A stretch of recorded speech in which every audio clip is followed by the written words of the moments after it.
ใต้กฎเกณฑ์ของต้นทุนอยู่ดีไอ้ดีไซน์คอกที่นี่มาเนี่ยเมื่อกี้เราว่าคอกหลังคากระเบื้องเรากระเบื้องเมทัลชีทโครงเหล็กเราถูกกันไปครึ่งหนึ่งแต่มันจะไม่แข็งแรงเท่าโครงเหล็ก3 นิ้วอย่างนี้เพราะงั้นมันถ้ากระเบื้องนี่มันต้องใช้โครงเหล็กเยอะนะอันนี้มันเกี่ยวพันกันนะเนี่ยทำได้ถูกสุดแล้วอยู่มา10 ปีแล้วโดยที่มันไม่เป็นอะไรแต่ว่าวิธีดีไซน์ของวัวขุนเนี่ยเราก็รู้มันต้องอยู่ตรงนี้ก็เทคอนกรีตหมดคอนกรีตก็เอาชนิดอัดแรงหน่อยนั่นเองมันยุบมันกุยมันเป็นผูกเป็นพอร์ตแลนด์เป็นตราช้างมันก็แข็งเป๊กเลย10 ปีไม่มียุบแต่พูดถึงหลังคาได้ดีกว่าพอเป็นเมทัลชีทเนี่ยคนก็จะบอกร้อนใช่ไหมร้อนกว่าอย่างนี้แน่นอนแต่วิธีร้อนเนี่ยเราไม่ต้องทำเป็นจั่วเมื่อกี้อาจารย์บอกว่าต้องมีจั่ว2 ชั้นไงเปลืองเข้าไปอีกโครงสร้างของจั่ว2 ชั้นเนี่ยเราบอกไม่ต้องจั่วหรอกเราก็เปิดให้มันโล่งไปเลยช่องกลางอ่ะทีนี้มันก็จะโล่งไปหมดเลยที่ถ้าจำได้ที่ไปเดินดูนะจะมีแค่หลังคาเป็นระยะแค่ประมาณ4 เมตรเจอช่อง4 เมตรเจอช่องและเอียงไปตามสโลปมันนะและเตี้ยหน่อยเราไม่ได้คิดว่าจะต้องเอาเครื่องมือเครื่องไม้เข้าไปเพราะมันยากอยู่ดีซอย3 เมตรสำหรับวัว2 ตัวเนี่ยเข้าไปยากอยู่ดียังไงก็ต้องทำให้มันเอียงเพื่อโกยมาตรงกลางเท่านั้นเองเพราะนั้นหลังคาจะไม่สูงมันก็ประหยัดเสาประหยัดโครงสร้างแล้วก็ไม่กลัวเรื่องลมอีกต่างหากแล้วก็ไม่กลัวเรื่องระบายอากาศเพราะเรามีช่องทุกๆระยะถ้าใครทำหลังคาเตี้ยแบบนี้แล้วทำเป็นจั่วจะมีปัญหามันจะร้อนโดยเฉพาะถ้าใส่เมทัลชีทเข้าไปอีกคือความร้อนมันขึ้นบนนะมันก็รีดออกแล้วข้างๆเนี่ยมันไม่ได้ทึบหนิมันโปร่งหมดเหมือนบ้านเนี่ยมันก็ตีขึ้นหมดเพราะงั้นก็บอกไม่ร้อนแต่ถ้าอยู่ทำไม่ครบนะเช่นทำเป็นจั่วแล้วไม่ยกเป็นจั่ว2 ชั้นนะมันจะร้อนแน่แล้วโดยเฉพาะทำหลังคาเตี้ยอีกเนี่ยครับก็เลยส่วนภาคปฏิบัติของผมก็ลงมาในลายนี้ข้อที่1ที่พูดไปเมื่อก่อนจะเที่ยงเมื่อกี้นี้ก็คือว่าเราจะทำวัวอะไรเราต้องว่าไว้ก่อนถ้าต้นน้ำกลางน้ำเราก็ไม่ต้องเทปูนมากเทเฉพาะที่มันจะนอนแล้วก็ถ้าจะทำวัวขุนอยู่ต้องทำทั้งซีเมนต์แล้วก็หลังคาที่รัดกุมแต่ต้องระบายอากาศสูงเตี้ยไม่สำคัญเพราะว่าเราต้องระบายอากาศให้ได้แต่ถ้าระบายไม่ได้คอกแรกๆที่เราทำมันระบายไม่ได้ทำเป็นจั่วเราก็ต้องทำให้สูงไปเพื่อให้มันระบายออกข้างๆนะไม่ต้องขึ้นไประบายหลังคา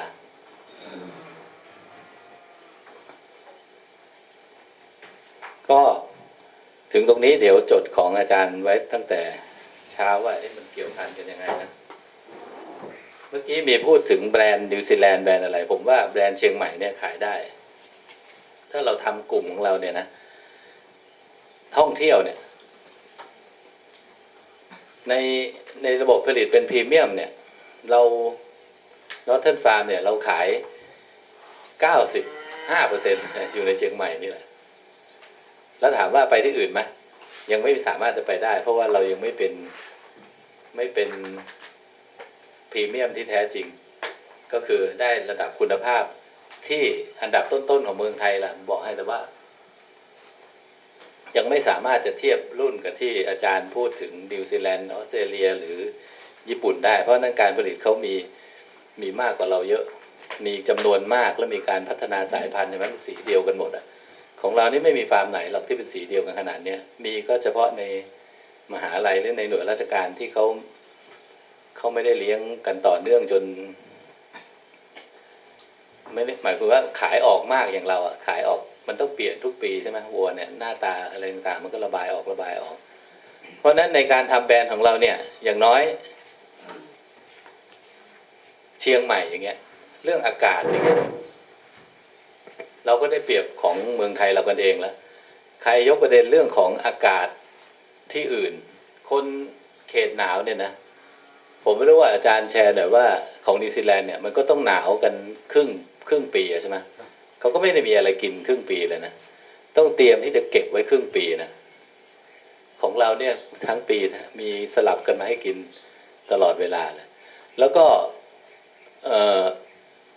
ข้อได้เปรียบเสียเปรียบมันจะมีหมดอยู่แล้วเรื่องของไขมันเราก็คงเสียเปรียบของพวกวัวพวกนี้มั้งที่ไขมันมันจะน้อยกว่าแล้วมันสำคัญไหมที่ว่าไขมันเนี่ยอันนี้ที่พูดทั้งหมดเนี่ยคือไขมันเนี่ย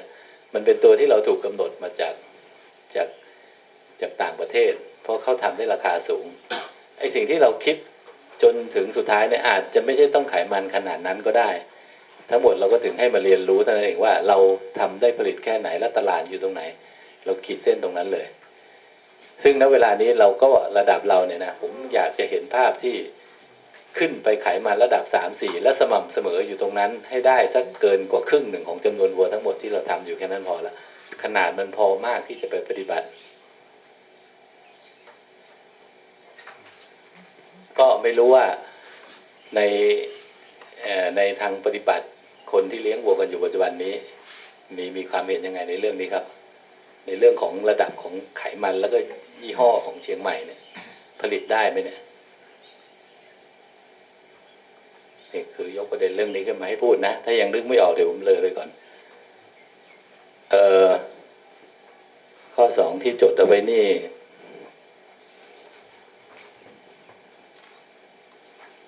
มันเกี่ยวกับที่เมื่อกี้ที่อาจารย์สมจิตว่านะว่าทางโครงการเนี่ยคณบดีจะมีบริหารงบประมาณที่จะเรื่องที่จะอาจจะซื้ออุปกรณ์ที่มันเป็นส่วนกลางหน่อยนะในระบบผลิตที่เห็นเครื่องไม้เครื่องมือทั้งหมดเนี่ยผมก็มีเป็นส่วนใหญ่นะจะมีบริโซเข็มฉีดยาการตอนผ่าอุปกรณ์เครื่องไม้เครื่องมือเรายังขาดอะไรเนี่ยแต่ว่าทั้งหมดไม่ได้พ่วงเพื่อจะขอเกิดอาจจะไม่เหลือก็ได้งบประมาณผมเลยขอหารือที่ประชุมตรงนี้นิดหนึ่งว่าเรามีค่าใช้จ่ายค่าอาหารค่าอะไรเนี่ยถ้าข่าวต่อไปอยากจะบริหารผู้จำนวนคนที่จะมาแม่นๆหน่อยเนี่ยในนี้จะสะดวกไหมเนี่ยคือทั้งหมดผมคิดเป็นภาพรวมว่าถ้าเรามีสตังค์เหลือบ้างถ้าเราเตรียมอาหารมาให้ใกล้เคียงความจริงนิดหนึ่งเราจะมีเหลือที่จะซื้ออุปกรณ์ของกลุ่มนะน่าสนใจไหมพอดีนึกขึ้นมาได้ว่าเป็นไปได้ไหมอาจารย์สุพิตเราจะมีเหลือพอจะซื้ออุปกรณ์อะไรอย่างนี้หรือเปล่าฮะผมว่าถ้าเราไม่ไปจ่ายค่าอาหารตามหัวที่ตามเบอร์เป๊ะๆเขาใช่ว่ามันก็อาจจะเหลือนะเพราะนั้นเรามีไลน์กันแล้วนะผมขอว่าใครจะมาไม่ได้นะผมจะได้กะจำนวนคนได้แม่นๆหน่อยอันนี้ก็อาจจะบอกท่านผู้จัดการนะอะไรเงี้ยคืองบประมาณเนี่ยทางอาจารย์ต้องให้มาอยู่แล้วเท่านั้นนะแต่ถ้าเราเซฟไปได้10 คนเช่น10 คนไม่มาเนี่ยเราก็ตัดเราก็จะมีเหลือถ้า10 ครั้งเราก็คูณอาจจะเป็นเงินหลักหมื่นอย่างเงี้ยคือโครงการบางทีเราทำหลวมๆไว้นิดหนึ่งไงอาจารย์ว่านะเพราะงั้นคือความต้องการผมเนี่ยผมก็ต้องการสัญลักษณ์สักอันหนึ่งที่จะเก็บไว้แล้วเขียนว่าอันนี้เป็นอุปกรณ์รวมของกลุ่มนี้เพื่อทุกคนจะได้มาใช้ประโยชน์อย่างเรามีแผนที่จะรีดน้ำเชื้ออยู่แล้วในสิ้นเดือนนี้ถ้าวันไหนอบรมตรงกับที่คนหมอจะมารีดน้ำเชื้อผมอาจจะให้มันมาตรงกับวันเราภาคปฏิบัติเราลงไปดูการรีดน้ำเชื้อในที่ใครเคยดูการรีดน้ำเชื้อวัวเคยไหมนะผมว่าหลายคนเดียวที่เคยคนอื่นไม่เคยหรอกทีนี้ประเด็นมันก็คือเรายังไม่มีถังพอที่จะเก็บน้ำเชื้อเพราะเรามีถังอยู่ในเนี้ยประมาณเก็บได้ประมาณหลายร้อยโดสแต่ถ้าเรารีดรอบนี้เราจะรีดเผื่อไปเป็นสัก1,000นะก็ถังเนี่ยมันตก3-4-5 หมื่นบาทแต่ไม่เป็นไรถ้าเผื่อยังไงนะแล้วก็เขียนชื่อกลุ่มไว้อย่างเงี้ยนะถ้ามันมีสตางค์เหลือถ้ามันไม่มีเหลือหรือมันจะซื้ออะไรได้ก็ไม่เป็นไรเพราะงั้นตอนนี้ขอสมาชิกกลุ่มเราจดไว้ประเด็นหนึ่งว่าใครจะไม่มาลองช่วยบอกเพื่อนหน่อยนะหรือลงชื่อคนมาดีนะลงในไลน์เนี่ยก็ก่อนผมว่าสมมติว่าอาทิตย์หน้านี้ผมไม่มาเนี่ยผมก็แจ้งในไลน์ว่าขออภัยครับลาติดนู่นนี่อะไรเงี้ยนะลาดีกว่าแจ้งมาดีกว่าคือผมจะพยายามรับย้ำมาในไลน์แต่ความจริงแล้วอีกข้อหนึ่งในพ่วงกับเรื่องการแจ้งกันก่อนเนี่ยเรามีไลน์แล้วมันสะดวกก็ผมก็อาจจะชวนผู้สังเกตการอะไรมาหน่อยนะกลุ่มอื่นว่าเราทำจริงจังขนาดไหนนะเช่นอาจจะอาจารย์มช.หรืออาจารย์เรื่องจำนวนคนที่มาเนี่ยเพราะว่าอยากจะบังเอิญถ้าผมต้องไปเชิญพวกการตลาดจากมช.เดี๋ยวเขาก็คนลงเลงนะเขาจะคิดเอาได้นะก็จะได้เชิญผู้ที่สนใจในหัวข้อนั้นๆในเวลาเขาประกาศไปเนี่ยว่าใครสนใจในเรื่องเนื้อโคขุนคุณภาพระดับพรีเมียมการตลาดการสร้างตรายี่ห้อเนี่ยการควบคุมต้นทุนเนี่ยก็แจ้งเข้ามาได้นะแต่ผมก็ต้องคุมจำนวนคนอยู่ดีว่าก็ขอให้แจ้งเข้ามาได้ เพราะเรามีสมาชิกที่เลี้ยงวัวเราอยู่อีกหลายที่แต่บังเอิญเขาอาจจะเป็นรุ่นใหญ่เนี่ยเขาก็ไม่อยากดูฟังทุกเรื่องเขาก็คิดว่าเข้าใจในเรื่องนี้อยู่แล้วโอเคเพราะงั้นผมเปิดไว้2 ทางว่าถ้าสมาชิกที่มีอยู่35 คนในชื่อนี้นะลำปางถ้าเดี๋ยวจะแจ้งทางลำปางอีกทีถ้าใครติดธุระอะไรก็แจ้งมาจะได้จำกัดเรื่องอาหารเราก็ได้ถูกลงมาหน่อยเผื่อเราจะได้สมบัติเป็นของกลุ่มซึ่งจะเป็นเลือกที่มันมีประโยชน์ตามงบประมาณนะแล้วหัวข้อที่2ก็คือถ้ามีใครที่สนใจอื่นในแต่ละหัวข้อก็ขอแจ้งผมมาในไลน์ได้หรือโทรมาก็ได้ขอคนเข้าเพิ่ม3 คนมาจากกลุ่มนั้นกลุ่มนี้อย่างเงี้ยนะเราก็อยากจะเผยแพร่เนาะใช่ไหมอาจารย์ครับเขาจะได้เข้าใจทีนี้อีกอันหนึ่งที่หัวข้อตรงนี้ผ่านไปนะครับขอความร่วมมือนิดหนึ่งแล้วก็เมื่อก่อนที่จะเข้าประชุมเลยเราค้างกันที่เรื่องกลุ่มนะพี่ชัยเชิญพี่ชัยหน่อยเรามาเสวนาเรื่องกลุ่มกันหน่อยสัก10-20 นาที ไม่เดี๋ยว ว่าโจทย์มันคืออะไรกันแน่ เดี๋ยวโรงเรือนจะไม่พูดก่อนแล้วอาจารย์ อาจารย์โรงเรียนของอาจารย์จบไปแล้วเนี่ยอาจารย์มีโรงเรียนเพิ่มเติมหน่อยไหมผมลงภาคปฏิบัติผมเฉยใครมีปัญหาอะไรเกี่ยวกับโรงเรียนหน่อยไหมฮะข้ามตรงนี้ไปก็ดีปัญหาระหว่างทฤษฎีที่อาจารย์พูดมาทั้งหมดกับภาคปฏิบัติของผมเนี่ยว่าควรจะสร้างยังไงควรจะเตี้ยจะสูงจะใหญ่จะเล็กยังไงเผื่ออาจารย์จะได้ตอบใครมีปัญหาจะสร้างโรงเรียนไหมเมื่อกี้เห็นพูดไม่ใช่ไอ้โรงเรือนสำหรับอันนี้ผมถามเองนะโรงเรือนสำหรับไอ้ต้นน้ำเนี่ยจะมีโรงเรือนแบบไหนกลางน้ำแบบไหนแล้วก็ปลายน้ำแบบไหนเนี่ยโรงเรือนจะแตกต่างกันไหมถ้าโดยทั่วไปนะฮะถ้าเอาวัวชอบนะผมก็วัวจริงๆชอบอยู่บนพื้นดินนะถ้าก็ชอบนะแต่ว่าในความเป็นจริงข้อจำกัดเราบางคนอาจจะมีพื้นที่นิดเดียวแต่ว่ามีแหล่งอาหารจากที่อื่นที่นี้ก็ใช้เฉพาะเลี้ยงวัวอย่างเงี้ยครับอย่างเนี้ยเลี้ยงต้นน้ำเนี่ยบางทีมันก็จำเป็นต้องทำพื้นอะไรเนี่ยเป็นคอนกรีตเหมือนกันนะครับเพียงแต่ว่าเราจะต้องดูแลความสะอาดอะไรต่อนี้อะไรได้ที่ผมก็เลยตอนที่ผมพูดเนี่ยผมก็บอกว่าเดี๋ยวเราจะมีตัวอย่างให้ดูนะครับเพราะเรารู้ว่าข้อจำกัดแต่ละคนไม่เหมือนกันนะผมก็เลยเอาสิ่งที่วัวชอบเนี่ยขึ้นมาให้ดูก่อนนะว่าวัวชอบแบบไหนนะแต่สิ่งที่เราจะทำต่อไปนี้เราจะทำเพื่อที่จะให้มันใกล้เคียงกับวัวชอบแล้วภายใต้ข้อจำกัดของแต่ละคนนี้นะครับแล้วก็ผมพูดถึงว่าถ้าเด็กรุ่นหลังจะทำต่อไปเนี่ยเขาน่าจะไม่ต้องการที่มันลำบากมากนะเพราะนั้นก็มองถึงว่าการใช้เครื่องไม้เครื่องมืออะไรต่างเข้าไปเนี่ยก็ควรจะถ้าเราทำได้เราก็ควรจะทำเผื่อเอาไว้นะฮะก็จะเป็นเรื่องของการประหยัดแรงงานในภาคต่อไปนะครับถ้าถามผมว่าวัวทุกส่วนเนี่ยเลี้ยงในคอกแบบพื้นคอนกรีตเนี่ยมันก็ได้นะครับนะอยู่ที่พื้นที่ที่เรามีนะครับแต่ถ้าวัวชอบมันก็ชอบเป็นพื้นดินแล้วอย่าให้มันเจอฝนนะครับเพราะวัวจะไม่ชอบฝนแต่ถ้าเลี้ยงไม่เยอะอย่างเงี้ยเหมือนของที่วงชัยสมมติว่าเพิ่นว่าปีนี้มันฝนตกหนักมันก็เลยจะแฉะสักนิดนึงแต่สักพักนึงเดี๋ยวมันก็แห้งอะไรอย่างเงี้ยผมว่ามันไม่ได้เป็นข้อจำกัดนะไม่ได้เป็นข้อจำกัดแล้วก็การขอมาตรฐานฟาร์มเนี่ยเขาก็ไม่ได้เป็นข้อจำกัดเรื่องพวกนี้ครับแต่ถ้าเราเลี้ยงเยอะนะเพื่อที่เอาเครื่องมือจ่ายอาหารปื๊ดอย่างเงี้ยครับเราต้องมีทางไว้สำหรับให้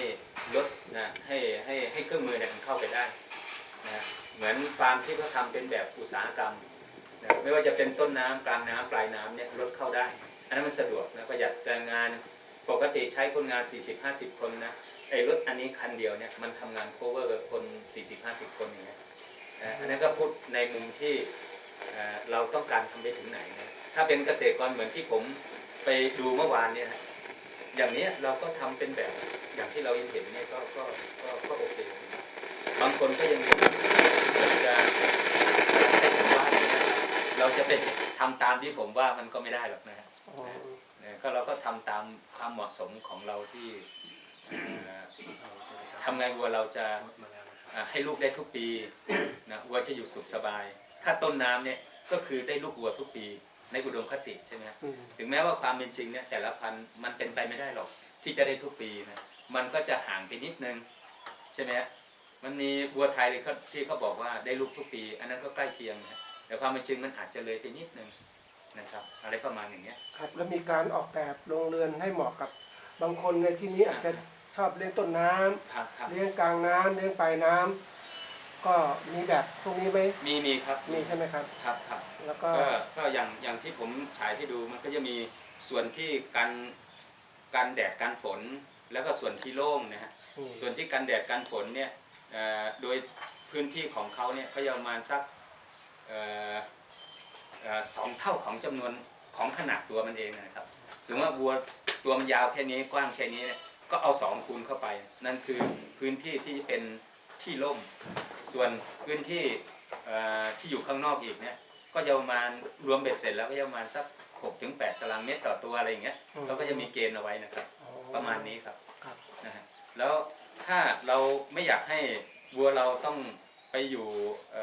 จมโคลนอยู่เพราะบางช่วงเนี่ยปากเท้าเปื่อยมันก็จะค่อนข้างมีปัญหาบ้านเรานะฮะ อืม ถ้าเราเป็นพื้นคอนกรีตการดูแลเรื่องโรคปากเท้าเปื่อยเนี่ยมันก็จะดีกว่าการที่เราปล่อยบนพื้นเนี่ยเยอะมากนะครับเนี่ยเพราะว่าเราสามารถเทปูนขาวหว่านปูนขาวอะไรต่อไม่อะไรมันจะกันได้ดีทีเดียวนะครับอันนี้ก็เป็นประสบการณ์นะที่ดูมาจากคนที่เขาทำแล้วก็เราก็ได้พยายามดูว่าไอ้ของราชมงคลนี่ไม่เคยเป็นเลยนะปากเท้าเปื่อยทั้งที่มันก็ไม่เคยบอกว่าเด็กห้ามเข้าคอกนะเด็กมันก็มาจากสระบุรีมาจากนู้นจากนี้ช่วงฤดูกาลที่เข้าเป็นโรคปากเท้าเปื่อยกัน เด็กมันก็เข้าไว้ตลอดนะแต่ไม่เคยเป็นนะเพราะว่าพื้นมันเป็นคอนกรีตแล้วมันก็ไอ้ปากเท้าเปื่อยเป็นไวรัสมันก็ไม่ได้ทนอะไรมากมายนะฮะก็จะช่วยได้ในเรื่องพวกนี้ ทีนี้ว่าเมื่อพวกเราไปดูงานเนาะแต่ละที่เนาะ อ่ะ ทีนี้ว่าบางทีไปที่ลุงแก้วอยู่คุณอะไรเนี่ย ฮะ นะครับ ครับ วัวขุนแน่นไปหมดเลยนะครับ แล้วก็มีข้อแนะนำอะไรที่จะบอกแบบนี้ไหมหรือว่าไปดูอีกสวนมันที่ไปดูเชียงใหม่นู่นของใครครับ ผมอยากให้ไปเห็นก่อนเพราะผมไม่อยากบอกว่ามันต้องอย่างนี้นะอย่างนี้นะ แม้แต่ บาง เขา ทีเขาจะยังไม่เชื่อหรอกผมก็เลยว่าอยากให้ไปเห็นแล้วเขาจะสรุปของเขาเองว่าเขาควรจะทำยังไงนะ แล้วบางคนยังเพิ่งเริ่มเรียนแล้วไม่มั่นใจจะเลือกอย่างนี้ดีไหมหรือจะซื้อที่อีกแบบหนึ่งตรงนู้นสวนอะไรครับ ลุงหวิน ลุงหวินนู้นนะอูกว้างใหญ่สบายวัวเดินมีความสุขจริง ๆ เลยอ่ะ มันเหมาะอย่างนั้นอ่ะ ทีนี้บางคนมีที่น้อย จะต้องทำแบบไหนดีจะแบบลุงแก้วไหมหรือจะไปเลี้ยงแบบตรงนู้นขยายพันธุ์อย่างเนี้ยคือเขายังตัดสินใจไม่ได้ เพราะว่าบางทีไม่มั่นใจว่า ครับ จะเอายังไงอย่างเนี้ย ครับอันนี้แหละผมอยากให้ไปดูก่อนแล้วค่อยมาดิสคัสกันผมจะบอกได้ว่าถ้าแบบนี้มันจะดีอย่างนี้นะถ้าแบบนี้จะดีอย่างนี้นะแต่ตอนนี้ผมไม่อยากบอกนะอยากให้ไปเห็นก่อน แล้วเขาจะไม่ต้องฟังผมบอกแล้วเขาจะรู้เองว่าอ๋อนี่แหละ คือแบบที่เขาอยากจะทำนะเราจะมีให้ดูทั้งหมดนะจะมีตั้งแต่แบบที่เนี่ยที่เราเห็นตั้งแต่แบบที่ชาวบ้านทำนะตั้งแต่แบบที่มันจะแอดวานซ์ที่ผมเรียกว่าระบบอุตสาหกรรมนะฮะ นั่นแหละนะ ก็อ แล้ ยาว กจะ เราจะได้เห็นหมดเลยครับ ครับ จะได้เห็นตั้งแต่ว่าทำยังไงที่เขาเรียกว่าของเสียเป็นศูนย์นะฮะหรือภาษาอังกฤษที่เรียกว่า zero waste เนี่ยนะฮะทำไงจะให้ของเสียเป็นศูนย์ อืม ทำไงถึงจะเพิ่มมูลค่าจากแทนที่จะมันเป็นศูนย์อย่างเดียวเนี่ยมันไม่เป็นศูนย์แล้ว มันกลับมาเป็นมูลค่าเพิ่มอีกเนี่ยเรามีให้ดูทั้งหมดเลยครับ ตอนนี้ดูครบยังครับยังไม่ครบ เพราะตัวนี้ยังเพิ่งสัปดาห์ที่ 2ยัง สอง ยั อย่าง ไม่ ใช่ คร ไหม บครับ ให้ดูให้ครบแล้วก็วันไหนจะพูดตรงนี้เพราะว่าเป็นประเด็นที่ใหญ่เพราะว่าเนื่องจากว่าเรากำลังจะสร้างนวัตกรรมนะแล้วเอานวัตกรรมมาใช้เนี่ย ใช่ใช่ เขาต้องวิเคราะห์สิ่งที่เขาเป็นอยู่เนี่ยเป็นยังไงบ้าง อันนี้เรื่องใหญ่นะครับ เพราะฉะนั้น ครับ พอเราไปดูเนี่ยบางคนจะมองข้ามมองข้ามไป อันนี้ผมดูลักษณะเนาะ อันนี้เป็นคนนอกนะมองเห็นเนาะบางคนก็ไม่จดบางคนก็เข้าใจแล้ว แล้วบางคนที่คิดว่าฉันพอแล้วฉันรู้แล้ว แต่ความจริงมีอะไรลึกซึ้งมากกว่านั้นเนี่ยต้องอยากวิเคราะห์ ครับ เพราะฉะนั้นเป็นบทเรียน ผมถือว่าเป็นบทเรียนสำคัญที่ให้ผู้ผมเรียกว่าผู้ประกอบการนะ เพราะว่าถ้าเป็นคนเลี้ยงโคนี่ไม่เอาอะเพราะว่ามันมองไม่เห็น แต่ถ้าเป็นผู้ประกอบการจะเห็นธุรกิจเป็นกำไรจะต้องทำยังไง คิดอย่างนักบริหารน่ะก็เลยบอกว่าถ้าหัวข้อนี้จะมีการดิสคัสจำนวนไหนก็ ครับครับ ว่าไปเพราะว่าถ้าพาไปดูงานให้ก็จดบันทึก เห็นอะไรบ้างคิดยังไง มองเห็นคุ้มไหมวิเคราะห์จุดอ่อนจุดแข็งวิกฤตโอกาสเป็นยังไงก็จะเห็นมากขึ้น อันนี้เป็นการเรียนรู้ที่แบบบทเรียนสำคัญสำหรับผู้ทำงานเองเนาะ ก็ต้องฝากอาจารย์เพราะว่ารู้สึกว่าคนผู้ประกอบการเราไม่ค่อยถามเป็นปัญหาใหญ่มาก เพราะว่าเราก็คิดว่า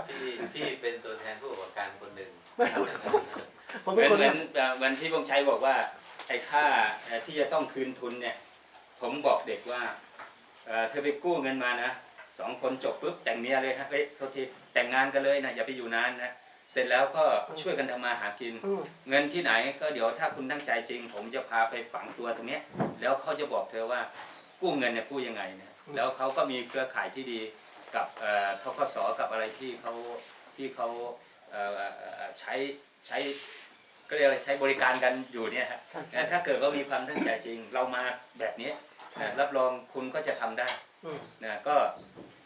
เป็นเจ้าของกิจการเองเนี่ยภายในอายุไม่เกิน32 ปีนะอะไรอย่างเงี้ยหลังๆผมก็จะบอกเด็กประมาณนี้ครับแล้วมันเป็นไปได้จริงผมมาดูพี่พูดเมื่อคราวที่แล้วนะฮะว่า3-4 ตัวชี้วัดนะผมจะได้3 หรือ 4 ตัวชี้วัดที่ศึกษาเนี่ยนะว่าทำอย่างนี้แล้วเนี่ยมันโอเคไหมในการที่จะขยายกิจการในการที่จะทำธุรกิจนะฮะตัวเลขอย่างช้าเนี่ยผมบอกว่า7 ปีนะของพี่รู้สึกจะ5 ปีบ้างฮะของพี่5 ปีนะฮะอย่างนี้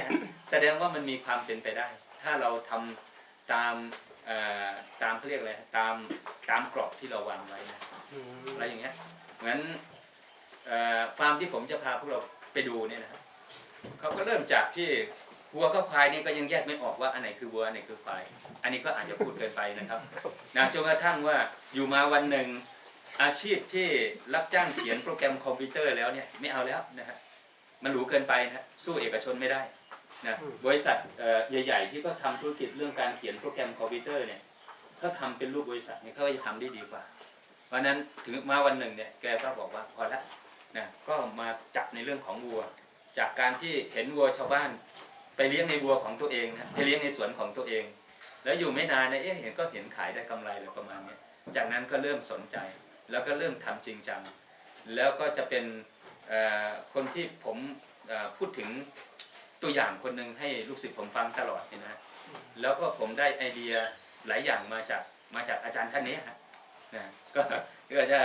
เป็นอาจารย์เหมือนกันเนี่ยสอนเด็กไปจนถึงนานแล้วเหมือนกันนะแล้วอยู่มาวันหนึ่งก็มาเจออย่างที่ผมว่าเนี่ยแล้วก็มาได้คำหนึ่งบอกว่าหากินในกรงเนี่ยมันก็มั่นคงดีอยู่หรอกหมายถึงว่ารับราชการแบบพวกผมเนี่ยก็มั่นคงดีนะฮะแต่ว่าถ้าหากินนอกกรงเนี่ยมันท้าทายกว่านะแกก็เลยออกมาทำจนมาให้เป็นตัวอย่างอะไรต่อมีอะไรที่ตอนนี้หลายคนหลายกลุ่มหลายอะไรเนี่ยก็มักจะไปศึกษาดูงานนะแกก็จะพยายามอธิบายว่าควรจะเป็นแบบไหนอะไรอย่างนี้ครับอันนี้ก็จะเป็นขั้นตอนหนึ่งที่กลุ่มเราจะได้ไปเห็นก็เริ่มจากที่อาจจะเรียกว่าศูนย์ก็ได้นะครับนะไปจนถึงที่ใครต่อใครหลายคนก็รู้จักนะอะไรอย่างเงี้ยเหมือนพี่พงษ์ชัยก็ไม่ได้เรียนทางสัตวบาลใช่ไหมพี่ก็เรียนมาทำนะแล้วก็วันหนึ่งก็กลายเป็นฟาร์มที่มีชื่อเสียง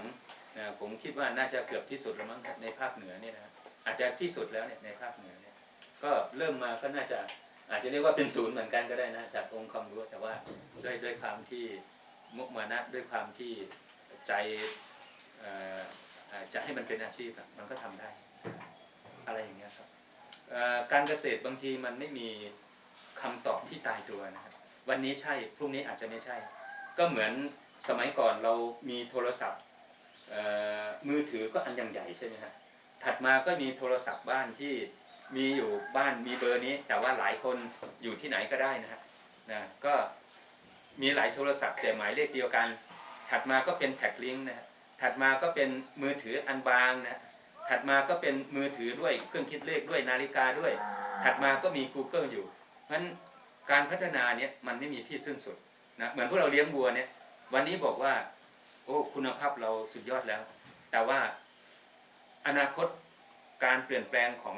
ผู้บริโภคก็ดีอะไรก็ดีอย่างเงี้ยบางทีเราก็ต้องปรับตามนะก็จนถึงแม้ว่า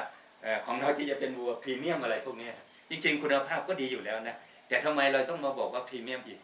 นะก็แปลว่าการพัฒนามันยังมีอยู่ต่อไปเมื่อกี้ก็คุยกับพี่วงชัยว่าเรากำลังจะทำโครงการคำว่านวัตกรรมแปลว่าวิธีการใหม่เนี่ยฮะ ทำยังไงถึงจะทำให้วัวได้คุณภาพตามที่เราคาดหวังแน่นอนนะไอ้วัวที่เราเห็นเนี่ยมันที่เราเห็นอยู่มันมาจาก2ปัจจัยหลักๆจากพันธุกรรมนะเกิดขึ้นแล้วไม่เปลี่ยนแปลงหมายถึงว่าพอเป็นลูกวัวปุ๊บพันธุกรรมเขายังอยู่ตลอดไปกับไอ้สิ่งที่มันเปลี่ยนแปลงได้ตลอดก็คือสิ่งแวดล้อมนะการกินอาหารความเป็นอยู่ความเจ็บไข้ได้ป่วยอะไรพวกนี้งั้นเราก็จะไปศึกษาถึงว่า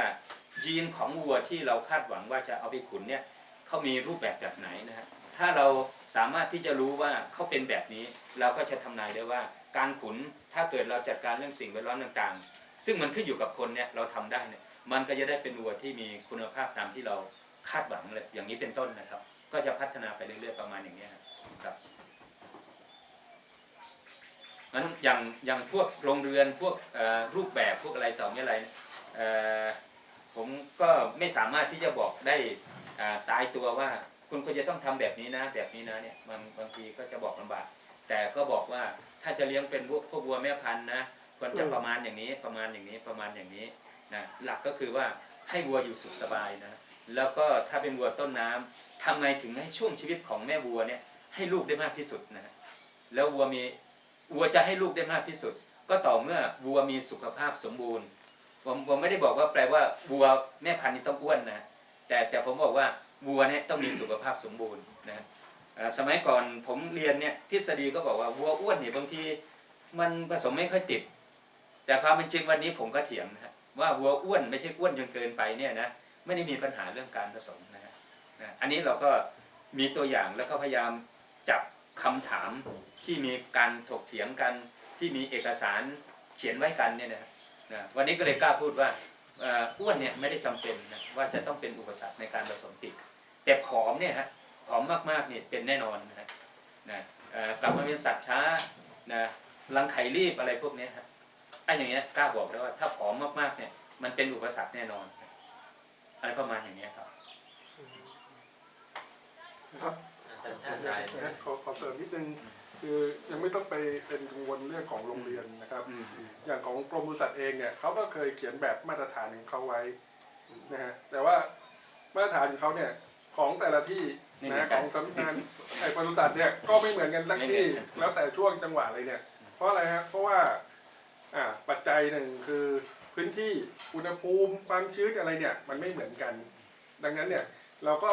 ดูแบบกลางๆมาก่อนแล้วก็ค่อยมาปรับอย่างเชียงใหม่เองเนี่ยก็มีอย่างในหุบอย่างเงี้ยเห็นไหมอย่างพื้นราบเงี้ยอุณหภูมิความชื้นก็แตกต่างกันบ้างพอสมควรเราก็ค่อยมาหาแบบกลางๆซึ่งถ้าเกิดตอนนี้เราไปดูงานที่นั่นเนี่ยแบบโรงเรือนนี่ไม่มีเหมือนกันสักโรงเรือนเลยครับเขาจะปรับไปตลอดโรงเรือนนี้ปุ๊บความร้อนความชื้นเขาก็ดูความเป็นอยู่ของงัวว่าสภาพเป็นยังไงงัวต้นน้ำอยู่ยังไงเขาก็ปรับหมดแล้วไปเนี่ยเดี๋ยวก็จะเห็นว่าโรงเรือนที่เราเพิ่งไปมาเนี่ยปรับอีกแล้วจะมีคำอธิบายนะครับว่าทำไมถึงปรับจากนี้มาเป็นอย่างนี้อีแวบก็มีหลายแบบนี้ทำไมเป็นแบบเลี้ยงแบบนี้อะไรเนี่ยเดี๋ยวเราก็ลองไปถามเขาแล้วเราก็ค่อยมาตกผลึกกันนะครับว่าของเราตรงกลุ่มเนี้ยจะเอาแบบไหนกันดีนะให้มันเป็นแบบค่อนข้างแบบอะไรทิศทางเดียวกันเราก็ได้ว่าเป็นสตอรี่ของเรานะฮะก็ลองดูไม่ต้องกังวลครับเรื่องโรงเรือนสำคัญคือให้กันฝนได้เวลาฝนตกนะเพราะวัวไม่ชอบฝนก็ที่ถามเนี่ยเพราะว่ามีคนเลี้ยงวัวเริ่มนั่งคิดเรื่องโรงเรียนจะเป็นยังไงดีจะสร้างยังไงดียังไม่ต้องกังวลเลย แต่ถ้าเกิดใครที่คิดจะสร้างตัวนี้เดี๋ยวผมจะมีแบบล่างๆให้ครับแล้วก็เรามาดิสคัสกันว่าชอบแบบไหนคนเนี่ยจะขยันแบกหญ้าทุกวันไหมหรือว่าจะอนาคตถัดไปเนี่ยลูกจะไม่แบกแล้วอะไรอย่างเงี้ยแล้วมีต้นทุนประมาณไหนคิดว่าจะทำประมาณไหนสมมติสัก 4-5 ตัวอย่างเงี้ยโอ้ก็ไม่ต้องไปทำตามที่ผมว่าหรอกครับก็เอาแค่ให้วัวกินอิ่มนอนหลับนะฮะยุงกัดน้อยสุดนะฝนตกแล้วเหยียบตัวอย่างเงี้ยโอเคนะครับนั่นนี่คือเริ่มต้นแต่ว่าการที่เราจะไปขอมาตรฐานที่ขออะไรต่อมีอะไรเนี่ยเราก็ค่อยว่ากันนะอันไหนที่เรายังไม่พร้อมเราก็อาจจะยังไม่ต้องเพราะว่ามาตรฐานจริงก็คนเลี้ยงวัวต้นน้ำอาจจะโอเคได้ลูกวัวที่สมบูรณ์วัวน้ำหนักหย่านมหรือว่าวัวก่อนที่จะส่งเข้าให้กลางน้ำให้สมบูรณ์นะให้มีพันธุกรรมที่เราอยากจะให้ มีหน่อยเพื่อที่จะให้เขามีลักษณะซากตามความต้องการของเราผมว่าประมาณนี้ก็โอเคนะแต่ว่าถ้าอย่างเป็นวัวขุนวัวอะไรที่อาจจะมีการตรวจสอบย้อนกลับนั้นก็อาจจะเป็นอีกเรื่องหนึ่งนะที่ต้องดูนะเพราะว่าการค้าต่อไปนี้ผมคิดว่าวันนี้เราอาจจะขายได้เยอะในเขตในอะไรนะแต่สมมติว่าวันหนึ่งมันอาจจะมีจากนู้นจากนี้จากนั้นมาเนี่ยนะแล้วก็มีคนซื้อถามหามาตรฐานอย่างเงี้ยเราก็จะได้มีนะครับก็เหมือนกับเวลาเราไปสมัครอะไรสักอย่างเนี่ยถ้าเรามีคุณลักษณะมีคุณสมบัติไว้มันก็ดีนะเมื่อวันหนึ่งก็ถามหาเราก็มีให้สมัยก่อนจะเป็นนายกอบตนายกอบจนะฮะเขาก็ไม่ได้ระบุว่าต้องจบปริญญาตรีใช่ไหมฮะตอนหลังก็บอกว่าต้องจบอะไรเงี้ยเพราะฉะนั้นถ้าเรามีอันนี้แล้วจบก็มีเอาอันนี้ไปถ้าเขาไม่ถามหาเราก็ไม่ต้องให้อะไรประมาณนี้ อันนี้ที่ถามเพื่อเผื่อเพราะว่าบางคนอาจจะเริ่มต้น ฮะ ก็จะมีโรงเรียนไม่มีคิดไม่ออก ครับ ก็คิดว่ามาถามอาจารย์เลยนะ คนระดับกลาง ไป มีสัก100 ตัวจะทำโรงเรียนแบบขนาดไหนเพื่อจะหามาตรฐานคนระดับมืออาชีพอย่าง อย่างนี้ผมยินดีที่จะเสียเวลาไปนั่ง ใช่ ทำพิมพ์เขียวให้เลย กรณีไปเลย นั่นแหละ ไป นั่นแหละ เลย มันจะไวขึ้น แต่ นะ กรณี100 ตัวนี่ถ้าจะน้อย ใช่ โอ้ครับก็คุณดวงแก้วมีอะไรไหมไม่มีเพิ่นเห็นเขา น้องสามารถที่เข้าไปเมื่อวานนี้ก็ไปฮะวันนี้ก็มาอีกสุดยอดเลย ถ้าเขาอยากจะเหมือนขยายโรงเรือนใหญ่มันก็ เดี๋ยวจะพา ลำปาง แล้วก็จะพาให้เห็นอีกฮะก็เดี๋ยวได้ไปเห็นนะแล้วกลับมาก็อาจจะมี ใช้เวลากับมันนานหน่อยเห็นไหมจะได้ย่อยถึงรายละเอียด ใช่ เห็นไหมว่าแต่ละคนไปเรียนมาหาได้เหมือนกัน ใช่ แต่ที่อาจารย์สมจิตว่ามันเนี่ยเราต้องเข้าใจธรรมชาติของวัวมันก่อน อืม แล้วก็เข้าใจธรรมชาติของตัวเราก่อนว่าเรามีทุนแค่ไหนจะเลี้ยง อืม ตรงไหน ครับ แล้วเราก็จะเข้าใจธรรมชาติว่าเราอยู่หนองปลามันหรือเราอยู่ลำปาง ใช่ ใช่ครับ ใช่ มันซึ่งไม่เหมือนกันนะ ใช่ ลำปางก็ต้องสร้างอีกวิธีนะ เชียงใหม่แต่ละพื้นที่ก็ไม่เหมือน ถ้าห กัน นองปลามันตรงนี้มันไล่เราเป็นล้านเนี่ยมันจะมานั่ง ใช่ ขอ100 ไร่ ใช่ ทำโรงเรือนให้มันเดิน อืม มันก็ไม่ใช่นะ ถ้าอย่างแม่โจ้เนี่ยอย่างของดวงแก้วอ่ะที่เขามี10 ไร่6 ไร่เขาก็เป็นเศรษฐีแล้ว โอ้โห จะให้มาปล่อย สุดยอด วัว เลยนะ มันก็ไม่ได้นะ แล้วก็จะเป็นอีกแบบ อิน ห เท นึ่ง นซีฟ นั่นก็จะเป็นอีกแบบหนึ่ง แต่ใกล้ เดี๋ยวจะมีให้ดู ใกล้ แบบ โรงงาน ก็มีให้ดู ใกล้โรงเชือดใกล้ ครับ ที่ขายนะเขาก็ประหยัดต้นทุนตรงนี้นะ ครับ ที่เราจะไปดูเนี่ย 2,500 ตัวเนี่ยเลี้ยงไม่กี่ไร่ครับ10 กว่าไร่ อืม ฮะ10 กว่าไร่ครับ ไม่เหมือนเพราะฉะนั้นเนี่ย ที่เข้าไป โอ้ ถ้ามีคำถามที่เรายังไม่ได้ตกผลึกในวันในอีก2-3 เดือนข้างหน้าที่เราจะอบรมหรือไปดูงานเนี่ยนะ พื้นที่เต็ม ณวันนี้ที่เราดีไซน์อาทิตย์เดียวเนี่ยนะเราก็ให้ไปดูหมดแล้วนะอย่างฟาร์มที่ว่าแม่วัวลุงหวินนะมันไกลออกไปนอกเมืองหน่อยใช่ไหมพื้นที่เขามีใช่ไหมเขาก็ปล่อยอย่างนั้นนะวัวมันก็มีความสุขนั่นก็คือต้นน้ำกลางน้ำไงมันเหมาะจะเป็นอย่างนั้น นะแต่ถ้าเราขยับเข้ามาที่แม่โจ้ที่คุณดวงแก้ว มันที่มัน3 ไร่ 5 ไร่อยู่ชิดกัน ทีนี้มันก็ต้องทำอีกแบบหนึ่งนะเพราะมันอาจจะมีโรคมีความร้อนมีอะไรเกี่ยวข้องนะอยู่ก็จะมีน้ำหล่อหลังคาอะไรของเขาก็ดิ้นรนมาเป็นระยะ ก็เป็นอีกแบบหนึ่ง แล้วมาในฟาร์มนี่ก็อีกแบบหนึ่ง แล้วที่ยังต้องค้างไปดูงานเนี่ยเป็นอีกแบบหนึ่งนะเป็นยกระดับอุตสาหกรรมขึ้นมานิดหนึ่งเขาใช้เครื่องมือเครื่องจักรแต่ของเราเนี่ยเราแหมเราก็เหมือนกับโอท็อปแขนเหมือนมือเขาเรียกว่าอะไรหัตถกรรมอ่ะนวัตกรรมย่อยในหมู่เราหน่อย พื้นที่ที่เชียงใหม่เสมิงหรือที่สูงอะนะอำเภอเสมิงนั่นแหละโป่งแยงอย่างเงี้ยคุณจะมาหาที่10 ไร่100 ไร่จากไหนอะแต่เขามีอากาศที่ดีเขาก็ต้องสร้างวัวสายพันธุ์ที่จะต้องมีนะหรือโรงเรือนก็ต้องดีไซน์ไปเพราะลมมันไม่แรงหรอกบนดอยใช่ไหมเราจะต้องเอาหลังคาอะไรก็จะระบายอากาศได้ดีหน่อยอากาศเย็นหน่อยอย่างเงี้ยก็ส่วนที่ไปดูมาผมว่าก็เป็นฟาร์ม3-4 ฟาร์มก็เป็นตัวแทนประมาณครึ่งหนึ่งของทั้งหมดแล้วถ้าเราจะไปดูอีกแล้วถ้าจะสร้างข้อก็น่าจะมาเขาเรียกว่าคนไข้แต่ละคนก็ไม่เหมือนกันนะคุณหมอก็จะได้ดีไซน์ออกว่า ผมยินดีที่จะช่วยนั่งเขียนนั่งอะไรจนกว่าเราจะพอใจ ดูสาม แล้ว อย่างตัว จะสามารถบอกว่ามันดีตรงไหนมันมีข้อจำกัดตรงไหน เพราะว่าที่เราอุตส่าห์ข้ามหลายจังหวัดมาเนี่ยเราก็อยากเห็นกลุ่มของเราเนี่ยสามารถเข้มแข็งจริงๆนะครับแล้วเราก็เห็นว่ามันมีความเป็นไปได้โดยเฉพาะผมเห็นตลาดที่องค์ชัยอย่างเงี้ยนะผมมั่นใจ70%เลยนะเพราะว่าถ้าพวกเราเลี้ยงได้คุณภาพเนี่ยมันมีทางไปแน่นอนนะแล้วก็มั่นคงแน่นอนนะครับ ถามอีกความรู้หนึ่งว่า วัวจริงๆพันธุ์ลูกผสมเนี่ยอุณหภูมิที่เหมาะสมกับการเจริญเติบโตของมันประมาณเท่าไหร่ครับ ลูกผสมวัวบ้านเราเอ่อ ที่เหมาะจริง เมื่อกี้นี้มันก็เป็นพันธุ์แท้ที่ฝรั่งศึกษาเนาะ อืม แล้วฝรั่งก็บวกว่าถ้าเป็นวัวแถบเอเชียเนี่ยก็บวกไปสัก5%5 ดีกรี 5 องศาเนี่ย อืม นั่นก็คือสิ่งที่เขาชอบนะฮะเหมือนเราอยู่อากาศสบายๆเนี่ยอากาศสบายๆที่เราชอบอยู่นี่กี่องศาครับจริงๆอยู่ในห้องแอร์ถอดเสื้อก็หนาวนะใช่ไหมฮะถ้าอยู่ในห้องแอร์ใส่เสื้อนั่นคืออากาศพอดีใช่ไหมฮะทีนี้วัวไม่ได้ใส่เสื้อ ประมาณ25ได้ไหม ถ้าประมาณ25นี่คือประหยัดพลังงานด้วยแล้วก็วัวอยู่สุขสบาย อืม นะครับแต่บ้านเรามันจะมีสักกี่เดือนนะที่25ใช่ไหม คือบางช่วงอากาศ แต่ผมบอกอย่างนี้ดีกว่า ถ้าอุณหภูมิสูงเกินนะอุณหภูมิร่างกายเนี่ยมันก็จะติดร้อนแล้วติดร้อนไปแล้วนะติดร้อนไป แล้วก็วัวจะไม่ชอบมากๆถ้าความชื้นมันสูงนะฮะความร้อนสูงความชื้นสูง เป็นสิ่งที่สัตว์ทุกชนิดไม่ชอบนะเพราะมันระบายความร้อนออกจากร่างกายได้ยาก นะเช่นเราไปอยู่ในตู้อบไอ้น้ำอย่างเงี้ยฮะนะฮะเพราะความชื้นตัวเรากับข้างนอกมันเท่ากัน การระบายความร้อนเนี่ยบางทีมันก็อาศัยความชื้นที่ต้องเอาความร้อนจากในร่างกายเราเนี่ยออกมาข้างนอกเพราะฉะนั้นเมื่อมันออกไม่ได้เนี่ยมันก็ร้อนอุณหภูมิร่างกายเราประมาณ37ใช่ไหมฮะ ใช่ครับ ได้ประมาณอย่างเงี้ยนั้นถ้าอุณหภูมิขนาดร่างกายเราจากข้างนอกเนี่ยมันก็จะเราก็จะรู้สึกร้อน เพราะเมตาบอลิซึมข้างในเราเนี่ยมันจะเกิดขึ้นตลอดเวลา มันก็ต้องระบายความร้อนออกตลอดเวลา ถ้ามันระบายออกไม่ได้เนี่ยมันก็จะอึดอัดหลักฐานนี้อะไรประมาณนี้ ครับทีนี้มีคำแนะนำว่าทุกอุณหภูมิมันเกิน25ไปแล้วสูงเกินไปนะโรงเรือนก็ยังไม่เข้าที่เข้าทางเราจะมีวิธีการลดความชื้นในให้กับวัวเราได้ไหมอย่างไรจัดการสภาพแวดล้อมอย่างไร ถ้าง่ายสุดเลยคือต้นไม้นี่ครับ ใต้ร่มไม้เนี่ยนี่คือของที่ถูกสุดแล้วก็ดีสุดนะ ปลูกต้นไม้นี้ ต้นไม้ถ้าจะปลูกริมคอกนะ อืม มันมีอยู่ครั้งการวิชาการที่เขียนนี่มันก็เปลี่ยนมาเรื่อยเหมือนกันนะ เขียนบอกว่า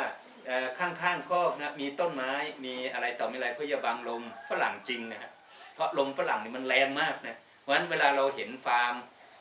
ในหนังหรือว่าในหนังสือนะตำราภาษาอังกฤษก็แล้วแต่ก็จะบอกว่ามีวินเบรกนะฮะก็คือปลูกไม้บังลมนะไอ้แบบนั้นของเขาต้องเป็นแบบนั้นเวลาลมมาแรงๆบัวมันก็จะไปอาศัยอยู่กันลมกันอะไรนะผมไปเห็นแล้วผมถึงนึกอ๋อมันเป็นอย่างนี้นี่เองนะแต่ถ้าถามว่าอย่างบ้านเราเนี่ยฮะถ้าไปปลูกริมคอกริมนะเนี่ยบางทีมันก็สะสมยุงบ้างอะไรบ้าง เพราะฉะนั้นบ้านเราเลยต้องบอกว่าต้นไม้แต่ให้มันโปร่งนะให้มันโปร่งข้างล่างเนี่ยให้ลมมันผ่านได้ แต่ข้างบนเนี่ยเวลาแสงแดดแสงอะไรต่ออะไรส่องเนี่ยก็ให้มันเป็นร่มเงามันก็ช่วยลดความร้อนอะไรอย่างเงี้ยอันนี้ก็จริงนะครับ ครับ นะ แล้ว เป็น ความชื้นสัมพัทธ์ประมาณเท่าไหร่ดีครับ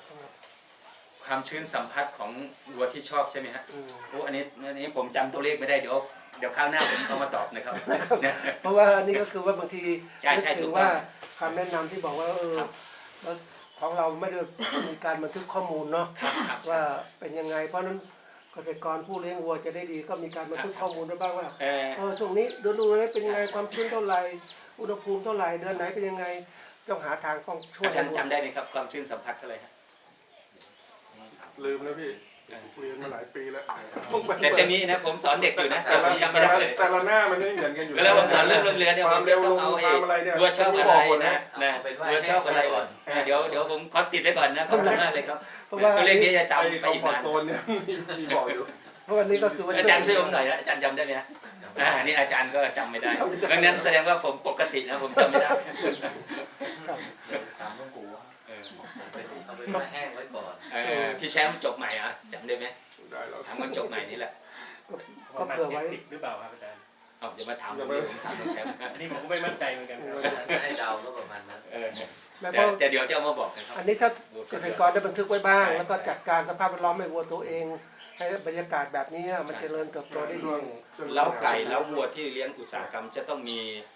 เขาเรียกว่าอุณหภูมิกระเป๋อเปียกกระเป๋อแห้งติดไว้นะครับ นั่นนะ เพื่อที่จะดูว่าความชื้นเป็นยังไงนะอากาศอุณหภูมิข้างในเป็นไงนะเราจะต้องปรับพัดลมอะไรยังไงเนี่ยต้องมีนะ อืม เดี๋ยวนี้มันจะมีตัวไม่กี่ร้อยบาทนะ มีไหมครับ มีไหม เ เดี๋ยวนี้ใช้เซ็นเซอร์ได้ มันมีตัววัด600-700 บาทนะวัดความเร็วลมวัดอุณหภูมิวัดความชื้นเนี่ย ตามเราอะถ้าวัวมันแน่นเกินไปต้นไม้ ถ้า ขึ้น ถ้าเลือดสูงเนี่ยมันก็รู้ไว้มันก็ดีเพราะบางทีมันร้อนๆเนี่ยมันหอบใช่ไหมเราก็ความจะช่วยระบายความร้อนให้มันออกจากนอกร่างกายให้มันเร็วขึ้นอะไรเงี้ย ผมได้ขออนุญาต ครับเชิญครับ ผมมีเรื่องเล็กน้อยครับคือประสบการณ์เนาะพื้นคอกเนี่ยที่เป็นพื้นดินนะถ้าเราใช้เราไม่ควรใช้ไอ้ลูกรังที่ทำถนนมาใส่คอก เป็นเม็ดใช่ไหม เป็นเม็ดเล็กๆแข็งๆนะโดยเฉพาะตอนที่แฉะเนี่ย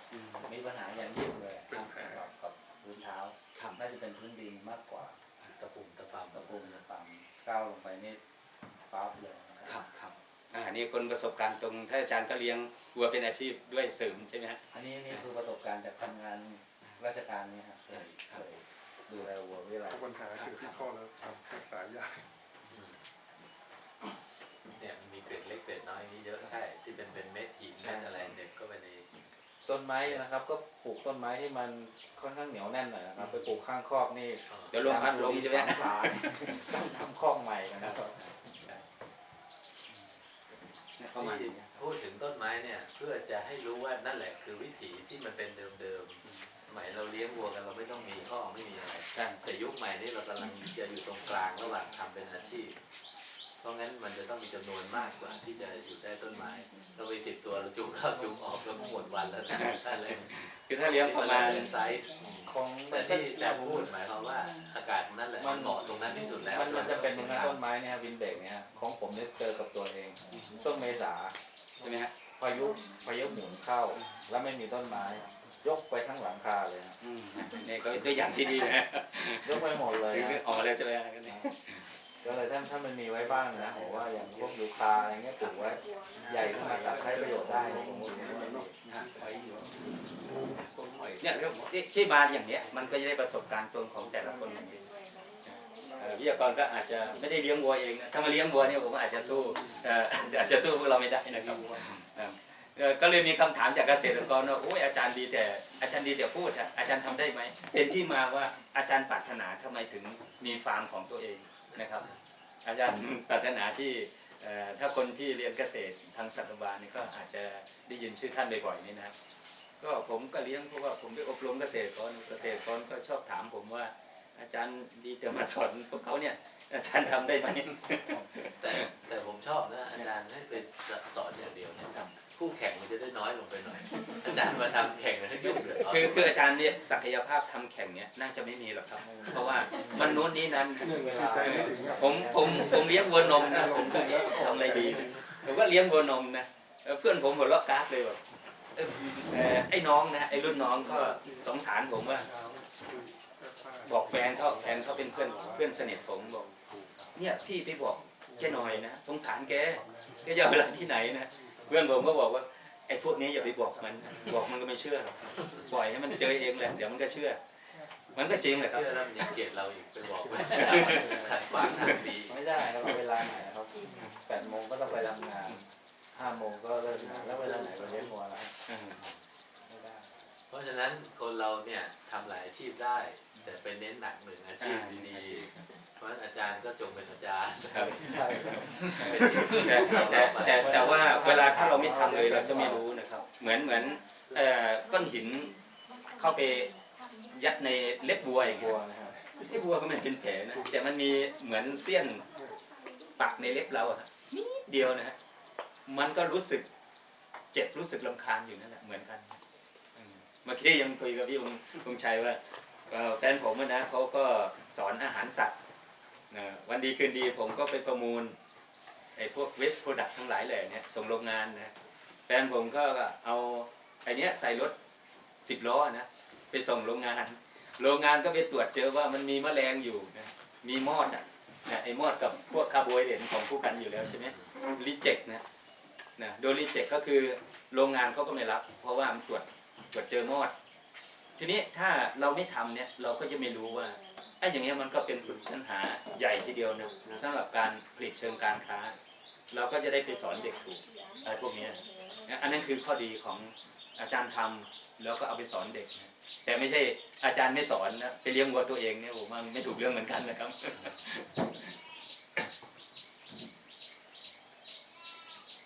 ครับก็ในส่วนของโรงเรือน เพื่อจะได้ลงรายละเอียดว่าจากนี้ไปของเราเนี่ยมันก็เหมือนพันวัวละอาจารย์เพราะว่ามันก็ต้องมีตัดเสื้อให้พอดีคน มันก็เหมือนการตัดเสื้อให้พอดีคนน่ะเราตัวใหญ่ไอเราตัวเล็ก เราจะไปมองคนตัวใหญ่มันจะใส่เสื้อตัวใหญ่หรือคนตัวใหญ่มันไม่เหมาะกันเองนะทั้งหมดเราให้หลักทฤษฎีของความจำเป็นในการที่สุขภาพวัวมันต้องการอะไรแล้วเราไปดีไซน์มันเองในวัสดุท้องถิ่นเราอาจจะมีอะไรถูกดีๆทนกว่าก็ได้ที่ทำให้มันเป็นแบบนั้นนะให้มันเหมาะกับเราที่สุด เพราะงั้นอาจารย์เนี่ยก็จะเป็นที่ปรึกษาในภาพกว้างๆจะเดินทางไปที่ไหนที่เขาทำซึ่งมันอาจเป็นอนาคตของเราก็ได้นะสมมติไปจะทำเนื้อญี่ปุ่นทำเนื้อพรีเมียมทำเนื้อนิวซีแลนด์อาจจะเป็นอนาคตของเราในลูกหลานเราหรือฟาร์มของเราในอนาคตก็ได้เนี่ยมันต้องช่วยกันดูอย่างนี้แหละ ตกลงตกลงว่าอาจารย์ยินดี เป็นที่ปรึกษาถ้าใครจะสร้างครอบไม่ปรึกษา ได้ ตลอด ได้ เอามาวัดตัวเลยเดี๋ยว วัดตัว เท่าไหร่เอวเท่าไหร่บ้านมีอะไรแต่ถึงมีประวัติขั้นให้ก่อน คือบางครั้งผมไปดูเนี่ยผมก็จะไม่กล้าไปบอกว่าอย่างงู้นอย่างนี้นะเพราะเราก็เข้าใจนะครับแต่ว่าพอไปดูครบเสร็จเนี่ย แล้วบ้านคุณน่ะฉันจะรู้ได้ไงอยู่ต้องให้ข้อมูลเริ่มต้นมาว่าบ้านคุณอยู่ลำปางอยู่ที่ไหน แต่พอไปดูเสร็จเนี่ยแต่ละคนผมคิดว่าน่าจะมีมุมในการที่จะมาพัฒนาของตัวเองนะถึงตอนนั้นเรียกผมมาได้เลยครับนะฮะผมก็จะยินดีที่จะมาหาอะไรต่อมีอะไรนะจนกระทั่งตกผลึกที่เราเป็นคนจ่ายตังค์เนี่ยนะเงินทุกบาทที่เราลงไปมันก็ต้องคุ้มแล้วก็คนจะต้องกลับมามากกว่า1 บาทนะที่ทุก1 บาทที่เราลงไปนั่นเป็นหลักการค้าใช่ไหมก็จะต้องเป็นแบบนั้นนะ ตัวชี้วัดข้อสุดท้ายที่ว่าการคืนทุนในกี่ปี การผลตอบแทนกี่เปอร์เซ็นต์อะไรนะตามที่เคยว่ากันไว้ เราได้เปรียบเรื่องแสงแดดเราฟรีนะแล้วเป็นแดดที่แรงความชื้นใต้ดินเรามีค่อนข้างเยอะนะปลูกหญ้าไม่งามก็ปลูกกระถินก็ได้นะกระถินโปรตีนตั้ง20%นะฮะถ้าเอาต้นนั้นออกนะเหลือแต่ก้านแต่อะไรเนี่ยแต่ว่าการขายจริงๆเนี่ยเขาก็เอาทั้งต้นทั้งใบแหละครับนะถ้าตากแห้งก็กิโลละ4 บาทกว่าอันนี้ไม่เลือกฤดูกาลนะโตได้ตลอดใช่ไหมข้าวโพดบ้านเราเนี่ยมันก็โตได้ตลอดแม้จะอุณหภูมิต่ำนิดนึงข้าวโพดก็โตได้ก็ปลูกได้ทั้งปีนะครับก็ไม่ต้องการน้ำเยอะ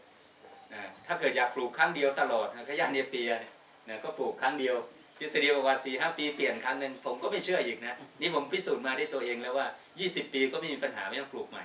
ถ้าเราดูแลเขาได้ดีนะครับ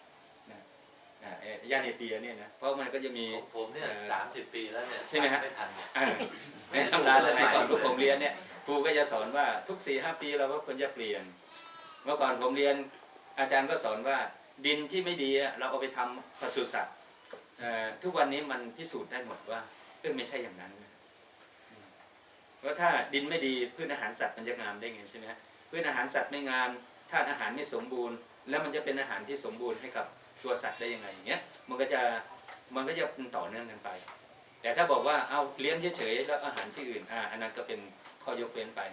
นะครับเพราะเวลาเราเลี้ยงจริงๆนะอาหารจากที่ไหนในโลกนี้ก็ได้นะครับมาถึงหน้าคอกแล้วถูกนะฮะเปลี่ยนไปเป็นผลิตภัณฑ์ผลิตผลที่มันคุ้มกับที่เราลงทุนก็ผมว่ามันใช้ได้ทั้งนั้นนะครับก็ไม่จำเป็นต้องบอกว่าโอ้ยต้องปลูกอันนี้ได้ดีอันนู้นได้ดีมันบางทีมันก็ไม่ใช่ถ้าทำในระบบที่เป็นอุตสาหกรรมจริงๆนะแต่ถ้าเป็นแบบไม่มากนักเนี่ยเราก็ดูถึงว่าความเหมาะสมของเราตรงไหนก็จะประมาณนั้น อันนี้กว่าจะถึงความเหมาะสมตรงนั้นที่ ที่เกษตรกรหรือผู้ประกอบการจะเลือกเนี่ยเราเคยมีสมมติสูตรอาหารวัวนะครับวัวคุณก็ได้เปิดว่าสูตรอาหารไหนดีคุณภาพดีแล้วก็หาซื้อได้ในท้องถิ่นอะไรพวกนี้เรามีการศึกษาพวกนี้ไว้ไหมครับกำลังดูอยู่ครับกำลังดูอ่ะเมื่อวานนี้ไปที่ของน้องโอนะฮะน้องโอก็โอ้โหเขามีพวกเปลือกข้าวโพดที่เขาสีฝักนะฮะโอ้โหพะเนินเทินทึกเลยครับเยอะมากเลยอันนั้นก็เป็นแหล่งอาหารเป็นแหล่งเยื่อใย นะ ใหญ่ๆก็ไม่ได้ ที่ดีนะครับอาจจะไม่ดีที่สุดอะแต่เราบอกว่าเป็นที่ดีอันหนึ่งเพราะฉะนั้นพอเราเห็นว่าแหล่งเยื่อใยมีแล้วแหล่งของตัวธัญพืชของเขาเนี่ยก็น่าจะไม่ยุ่งยากนะฮะก็จะมีแหล่งโปรตีนสักหน่อยหนึงก็ดูว่าอันไหนที่มันใกล้ๆเราก็พยายามจะไปช่วยดูว่าแบบไหนมันที่จะเหมาะกับตรงนั้น ไม่มีสูตรตายตัวนะครับเพราะว่าสัตว์ก็ต้องการโปรตีนคาร์โบไฮเดรตไขมันแร่ธาตุวิตามินนะหลักๆก็ประมาณนี้ แต่สัดส่วนแค่ไหนนั่นก็ขึ้นอยู่กับชนิดประเภทของสัตว์ใช่ไหมฮะแล้วก็ตรงไหนเหมาะกับตรงไหนเนี่ยเราก็มาดูว่าตรงไหนมีอะไรนะแล้วยังขาดอะไร แล้วก็สามารถที่จะจับมาคลุกกันเป็นสูตรอาหารที่อาจจะเหมาะกับที่นั้นๆเพราะฉะนั้นที่นี้เหมาะแบบนี้ อาจจะที่นู้นมันมีอย่างอื่นเนี่ยมันก็จะเหมาะอีกแบบหนึ่งอะไรเงี้ยครับ อันนั้นก็ต้องสร้างนวัตกรรมตรงนี้นะ ใช่ เพราะ ใช่ ว่า ใช่ เรื่องอาหารการกินเนื่องจากว่าที่นี่วัดข้าวโพดก็ถูก ฮะ มันสำปะหลังก็จะถูกแล้วผมว่านะครับ ก็จะเป็นตัวที่สามารถที่จะเอามาเลี้ยงวัวได้ไหมอย่างนี้ มันเหมือนอันนี้ครับเมื่อก่อนเบียร์ช้างเนาะเขาผิดเบียร์เขาก็ขายน้ำมันใช่ไหมฮะแต่ไอตัวกากนี่มันก็จะถูกมากเลยสมัยก่อนหรืออาจจะต้องจ้างคนเอาไปทิ้งด้วยก็มีนะฮะเหมือนผมที่ไปประมูลของอุตสาหกรรมเนี่ยเมื่อก่อนเขาก็ต้องจ้างรถไปทิ้งนะฮะแต่ว่าเราก็เห็นว่ามันมีไอ้พวกนี้อยู่เนี่ยเราก็หามุมการใช้ประโยชน์ด้านหลังมันก็เป็นมูลค่าเพิ่มอะไรอย่างเงี้ยกากเบียร์สมัยก่อนเนี่ยถูกมากๆครับตอนนี้ก็กลายเป็น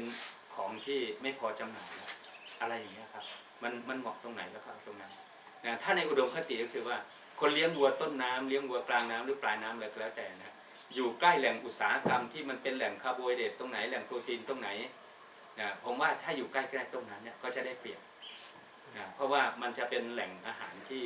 ถูกอะไรที่คนไม่กินเนี่ยนะเราก็เปลี่ยนมาให้สัตว์กินนะเปลี่ยนของที่คนไม่กินไปให้สัตว์กินเปลี่ยน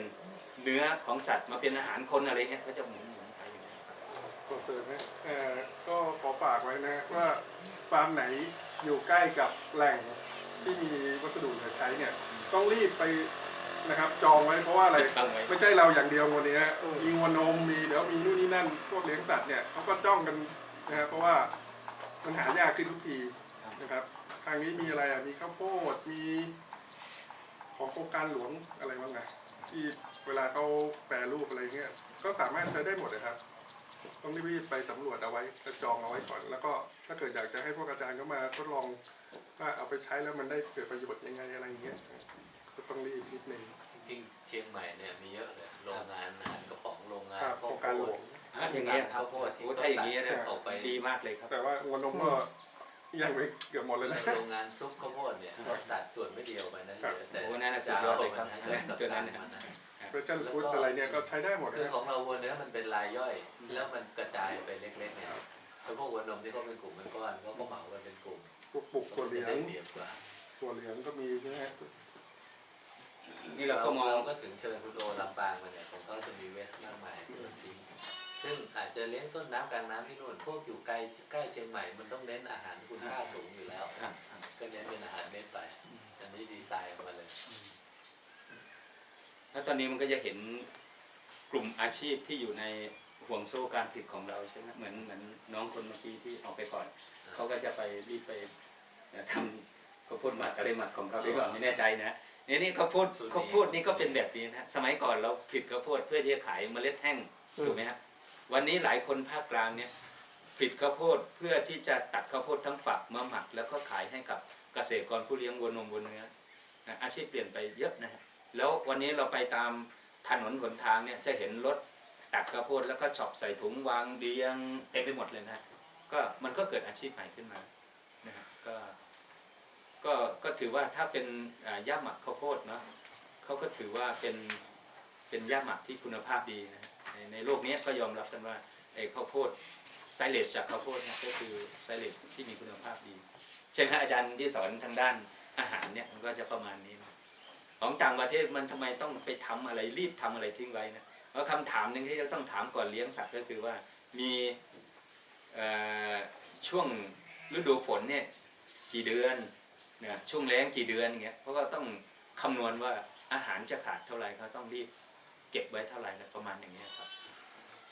แต่ของเราเนี่ยยังไม่ถึงมีคำถามแบบนั้นนะ เราก็ยังพอจับไอ้นู้นมาคลุกฝักอันนี้จับนี้ไปบวกกับอันนู้นได้อยู่แต่ขออย่างเดียวว่าบางทีผมไปดูเมื่อวานเนี่ยผมก็รู้ได้ทันทีว่าบางทีเรายังไม่ค่อยเข้าใจวัวเท่าไหร่นะครับเราอาจจะเลี้ยงวัวมานานแต่ว่าเรายังไม่ค่อยเข้าใจวัวเท่าไหร่นะฮะเราก็บอกว่าเลี้ยงวัวเนี่ยมันน่าจะต้องได้ลูกปีละตัวนะฮะมันไม่ได้หรอกถ้าเกิดสุขภาพเขาไม่อำนวยมันก็เหมือนกับโครงการอีสานเขียวเมื่อปี34นะไม่รู้น้องๆเกิดกันมาอย่างไรคนที่อายุน้อยๆแชมป์เกิดยังแชมป์34เกิดยังไม่รู้ละโครงการอีสานเขียวใช่ไหมเขาก็จะมีโครงการให้เลี้ยงวัวให้ปลูกยางให้โน้นให้นี้นะมันก็จะมีวัวช่วงหนึ่งที่ทางการส่งเสริมให้เกษตรกรเขาเลี้ยงแล้วก็วัวผสมไม่ติดนะแล้วก็เอาไปคืนทิ้งหน้าสารกลางบ้างอะไรบ้างนะจนมีคำว่าวัวพลาสติกนะก็เอาไปเลี้ยงที่สถานีทางภาคใต้ก็ไปเลี้ยงปกติมันก็เห็น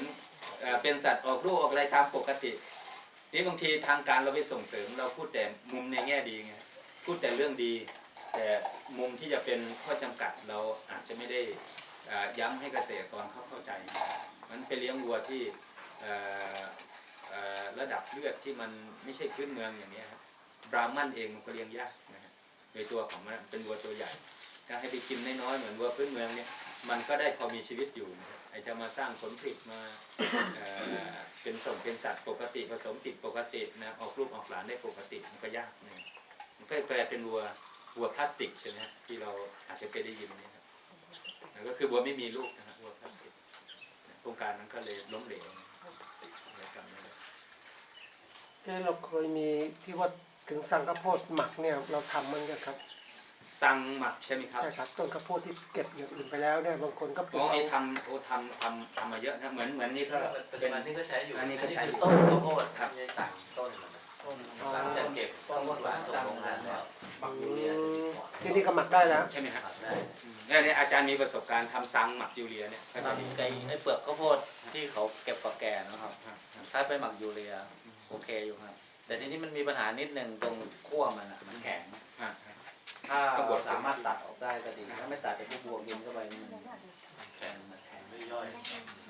นอกจากไม่ย่อยแล้วมันจิ้มครับ แต่พวกนี้เราต้องถือว่ามันเป็นอาหารหยาบนะครับ ถ้าบดตัวซังบดนี่ได้ไหมครับ สร้างบทก็ยิ่งดีครับ มันจะมีที่แถวนี้นะเมื่อก่อนให้ฟรีเนาะเดี๋ยวนี้ขายแล้วมั้งครับ เดี๋ยวนี้ บริษัทใหญ่ๆก็กว้านซื้อนะไอ้ตัวซัง แต่ เนี่ย ถ้า ก็ไปเป็น ยูเรียก็ต้องระ ก็ วั ไป ง เป็นสารดูดซับบ้าง ถ้าเกินลิมิตมันก็ ไปพัฒนาต่อ อันตราย ก็วิธีการใช้เพราะว่ายูเรียเนี่ยผมเคยตายมาเป็น ตายต้องระมัดระวังนิดนึง ระหว่างนี้นะครับ ถ้าดูสูงเกินนี่ก็ ใช่ ผมเข้าใจว่าเสาร์หน้าเราจะเน้นเรื่องนี้กันอยู่แล้วใช่ไหมโภชนะของอาจารย์นะครับอาจารย์นะ ดรสุริยะ ดรสุริยะเพราะงั้นอาทิตย์หน้าปรมาจารย์อีกคนก็มาอยู่แล้วนะต้องเรียนที่หนึ่งว่าเดี๋ยวพูดตรงนี้เลยว่าเสาร์หน้าเราเรียนวันเสาร์วันเดียวนะครับ ทำวันเสาร์เดียวอาจารย์มาจากมอเกษตรดรสุริยะเรื่องอาหารเนี่ยเรื่องคุณค่าทางอาหารเรื่อง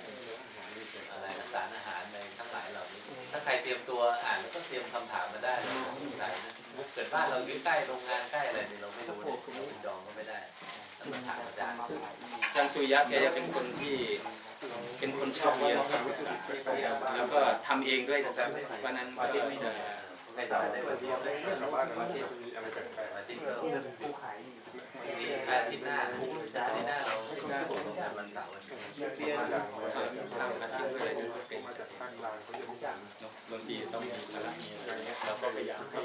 ยากระชับสุดสลับแล้วก็อาจารย์ด้วยจะทำโปรแกรมลงอาจารย์ก็ ใส่บางเข้าไป หน้าผมให้เขา ให้มาเสาร์ได้ ฟังแล้ว เราก็พยายามจะแจ้งไปเรื่อย เลยนะเปลือก แล้วอาจารย์มีประสบการณ์ด้วยเราจะได้ดิสคัทกันแล้วก็จะเป็นประโยชน์มาก ใช่ใช่ นี่เนาะ ไม่มีที่ต้องเปรี้ยวกัดท้องอ่ะ ก็เป็นครูสอนแล้วก็ สามารถสร้างกันมา ก็จะได้ ทำได้เยอะแยะ คือเรา จริง ครอบครัวไปเรื่อยๆนะครับให้มัน ๆพวกนี้มันไม่ได้หยุดนะมันไม่ได้หยุดแล้ววันนี้เราคุยเสร็จพรุ่งนี้เปลี่ยนอีกแล้วนะไป บางทีสิ่งที่ลืมไปแล้วก็เราควรจะเอา แล้วก็ย้ำอีกที เอาเรื่องอย่างน้อยๆต้องมีเพื่อนขึ้นมาครับ อย่างน้อยไปเห็นคนมาคนละที่ ดรขึ้นมาคนอื่นก็หลากหลายแล้วนะ ผมไม่ถามเลยเหรอ เดินทางไปทั่วหมดแล้ว ที่ไหนที่ไหนลุง ที่ยังไม่ได้อะไรก็มีเบอร์โทรนะท่านสมศักดิ์ท่านตัวเรื่องนี้สรุปไว้ไงนะ ก็ยัง ก็พอดีเรามีเบรกวันนี้เราอาจจะเลิกเร็วกันหน่อยนะเหมือนนักเรียนนะพอเลิกเร็วดีใจที่แทนที่จะได้ อ๋อ089 ไม่เล่นใช่เล่นเดี๋ยวไปทุกอย่างไม่มี100%เพราะงั้นพอดีเรามีเบรกนะแล้วก็เบรกกันไปคุยกันไปนะ 87 ดื่มกันไปนะครับ อาจารย์สมจิต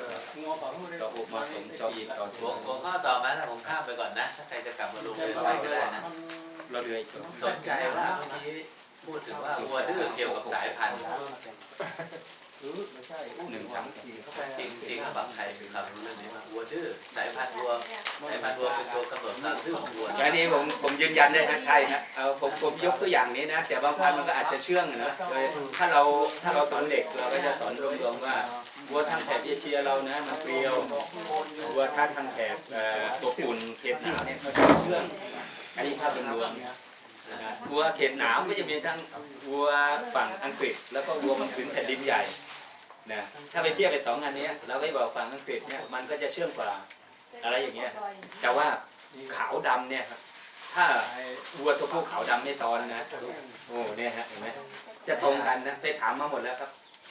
ขาวดำตัวผู้ถ้าไม่ตอนเนี่ย คือผมเข้าใจเองว่ามันเกิดจากวัวพวกนี้มันเป็นสัตว์ป่ามาทั้งนั้นแหละไอ้ดื้อนี่คือสัตว์ป่า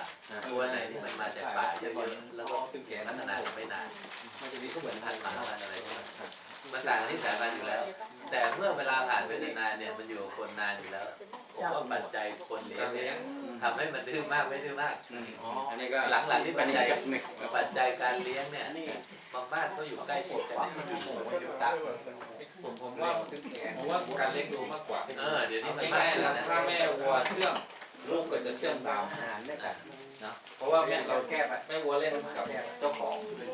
ลูกมันก็มาเล่นแต่คือแม่วัวที่ไม่เชื่องเนี่ย มันก็ไม่มา ยังไงมันเป็นได้ อันนั้นคือภาพในรายละเอียดแต่ว่าภาพของภาพเนี่ยเอาอย่างนี้ก็ได้ครับเหมือนพันเจอร์ซี่เนี่ยครับ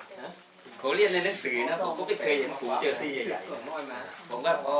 มีโอกาสไปนิวซีแลนด์ผมก็พิสูจน์เลยนะครับว่าไอ้เจอร์ซี่ที่เขาบอกว่ามันคิดตื่นตกใจสนใจคนแปลกหน้าเนี่ยจริงไหมจริงครับผมก็พิสูจน์ว่าวัวมันกินหญ้าอยู่ที่บ้านผมก็ลองอ้อมไปข้างหลังแต่ผมก็ไม่ได้พรวดให้มันตื่นเลยนะผมยังก็แก๊กให้มันรู้ตัวก่อนพอหลังจากนั้นเนี่ยเราก็ให้มันเห็นว่ามีใครมาอะไรมามันจะมองมาที่เราเนี่ยแบบไม่ไว้ใจนะอันนี้เห็นชัดนะถ้าอย่างควายนะผมก็เด็กเลี้ยงควายนะเจ้าของบ้านที่บ้านเลี้ยงควายเยอะนะเมื่อก่อนนะควายเนี่ยเราจะขี่ควายเนี่ยขึ้นข้างหลังก็ได้ขึ้นจากหัวก็ได้นะตรงไหนก็ได้นะคือสามารถขึ้นได้ทุกตำแหน่งยืนบนหลังขี่บนหลังนะจับลูกทิ้งไว้แล้วก็ให้แม่ไปไกลโพ้นนู้นแล้วก็ขี่ลูกวิ่งตามอะไรเงี้ยได้หมดนะเพราะควายมันจะเชื่อเพราะพันอยู่คนแรกนะถึงแม้มีเขาก็ไม่น่ากลัวควายเนี่ยส่วนใหญ่แล้วก็จะน้อยนะควายที่จะดุขึ้นแต่ถ้าวัวนี่ก็จะดุกว่า ท่านยังเคยได้ยินมาข้าวโพดเลยนะเพราะว่าพันธุ์เกิดที่เมื่อกี้เนี่ยเป็นวัวที่อารมณ์ดี เกินสิบไม่ยังไม่มีประสบการณ์ที่เป็น ก็เลยว่าถ้าเกิดมันก็มีปัญหาใช่ถ้ามันจริงหรือเปล่าแต่ที่อารมณ์ดีไม่เคยดุไม่เคยดุอะไรการไปต่างประเทศบ่อยๆว่าได้ แต่เกินซี่ผมยังไม่มีประสบการณ์ที่จะเป็นฝูงแต่เจอซี่เนี่ยเห็นแล้วพิสูจน์แล้วนะไอ้วัวตัวผู้ที่ไม่ได้ตอนนี้ก็เห็นแล้วไอ้ขาวดำเนี่ยแล้วก็ลูกศิษย์ผมขาไอ้แขนหักอีกไป2 คนโดยที่เราก็บอกว่าเวลาจะเข้าไปเนี่ยต้องผูกไว้ก่อนนะบางทีเด็กมันก็เห็นว่าวัวอยู่ตรงนู้นมันแค่ไปตรงนี้แป๊บเดียวได้เรื่องเลย ของถ้าผมประสบการณ์ผมเนาะได้คนตายเนี่ยทำ ET ตัวผู้เกิดมาก็จะเอาไว้ทำพ่อพันธุ์คนงานนะครับเลี้ยงมันมาตั้งแต่เด็กๆอาบน้ำทุกวันวันหนึ่งจูงไปอายุแค่2 ปีนะฮะ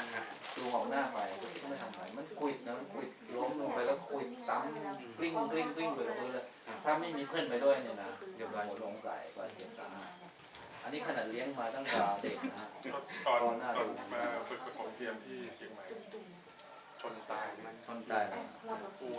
เขาดำเนี่ย ขาวดำครั้งเดียวเลยครั้งเดียวเลยดูหนักกว่าเดิม อันนี้เป็นเกร็ดความรู้แล้ว ผมขากระเพกด้วย ขาวดำนี่ หัว โอ้ ชิง โห ตัวนมนี่เหมือน ขาวดำเหมือนกันนะที่ผมเลี้ยงอันนี้แหละจนขากระเพกทุกวันเนี่ย นี่บอกว่ายังตี 7 ปีแล้วยังไม่ได้ กำลังเดียวเลย2 ปีเนี่ยงัดโครงกับขา ที่ก้าวร้าว ตัวสุดท้ายก็ต้องส่งของข้าว เราก็จริงๆเราก็ไม่ควรไปตีมันเพราะว่ามันเป็นสายเนาะ โอ้เขาเห็นคนนี่นะตาเขียวนะแล้วก็วิ่งแบบเป็นแบบกลิ่นแบบกลิ่นไหม้อ่ะเหมือนรถยนต์บดถนนแล้วกลิ่นไหม้เลย แต่ควายนั้นเนี่ยก็จะดูกับควายไทยนะไอ้ควาย มูล่าผมโดนไปยืนบนรางอาหารสอนเด็กอธิบายเด็กทำยาหมัก ก็ลืมไปว่ามีควายอยู่ข้างหลัง มันมาได้เนี่ยผิดผมตั้งแต่นั้นเกงขาดไปจนถึงเอวเลยนะผิดยาวเนี่ยแต่โชคดีว่ามันเขามันก็มีเขาแล้วตอนหลังผมเลยมาตัดเขาให้มันทู่หน่อยผิดดีว่ามันไม่เข้าเนื้อมันเข้าเฉพาะเกงขาดตั้งแต่ข้อพับเนี่ยไปจนถึงนี้ถึงเอวเลยครับก็เด็กตกใจกัน เกณฑ์ขาดโชคดีแต่ว่าไม่โดนเนื้อ ไม่โดนเนื้อ มันจะไม่ติดการเป็นเนื้อขาด เป็นกางเกงขาด ก็มันคือเกล็ดเล็กเกล็ดน้อยที่ถ้าเผื่อขึ้นมาเราจะได้ระมัดระวังกันไปธรรมดาไม่ว่าสัตว์ไหนไม่ว่าอะไรนะ คือผู้ต้องระวังต้องไม่สอนทุกตัวเขาบอกว่าทุกพัน แต่ระบบที่นี่เนี่ย ถ้าขุนในระบบที่มันได้ไว400 โล 2 ตัวเลยนะมันกำลังเปรี้ยวนะพลังงานขุนเป็นถังนั้นที่นึงดูดิเงียบนอนกินนอนแล้วมันอิ่มไงมันสมบูรณ์คือบางทีไอ้การดูเนี่ยมันเกิดจาก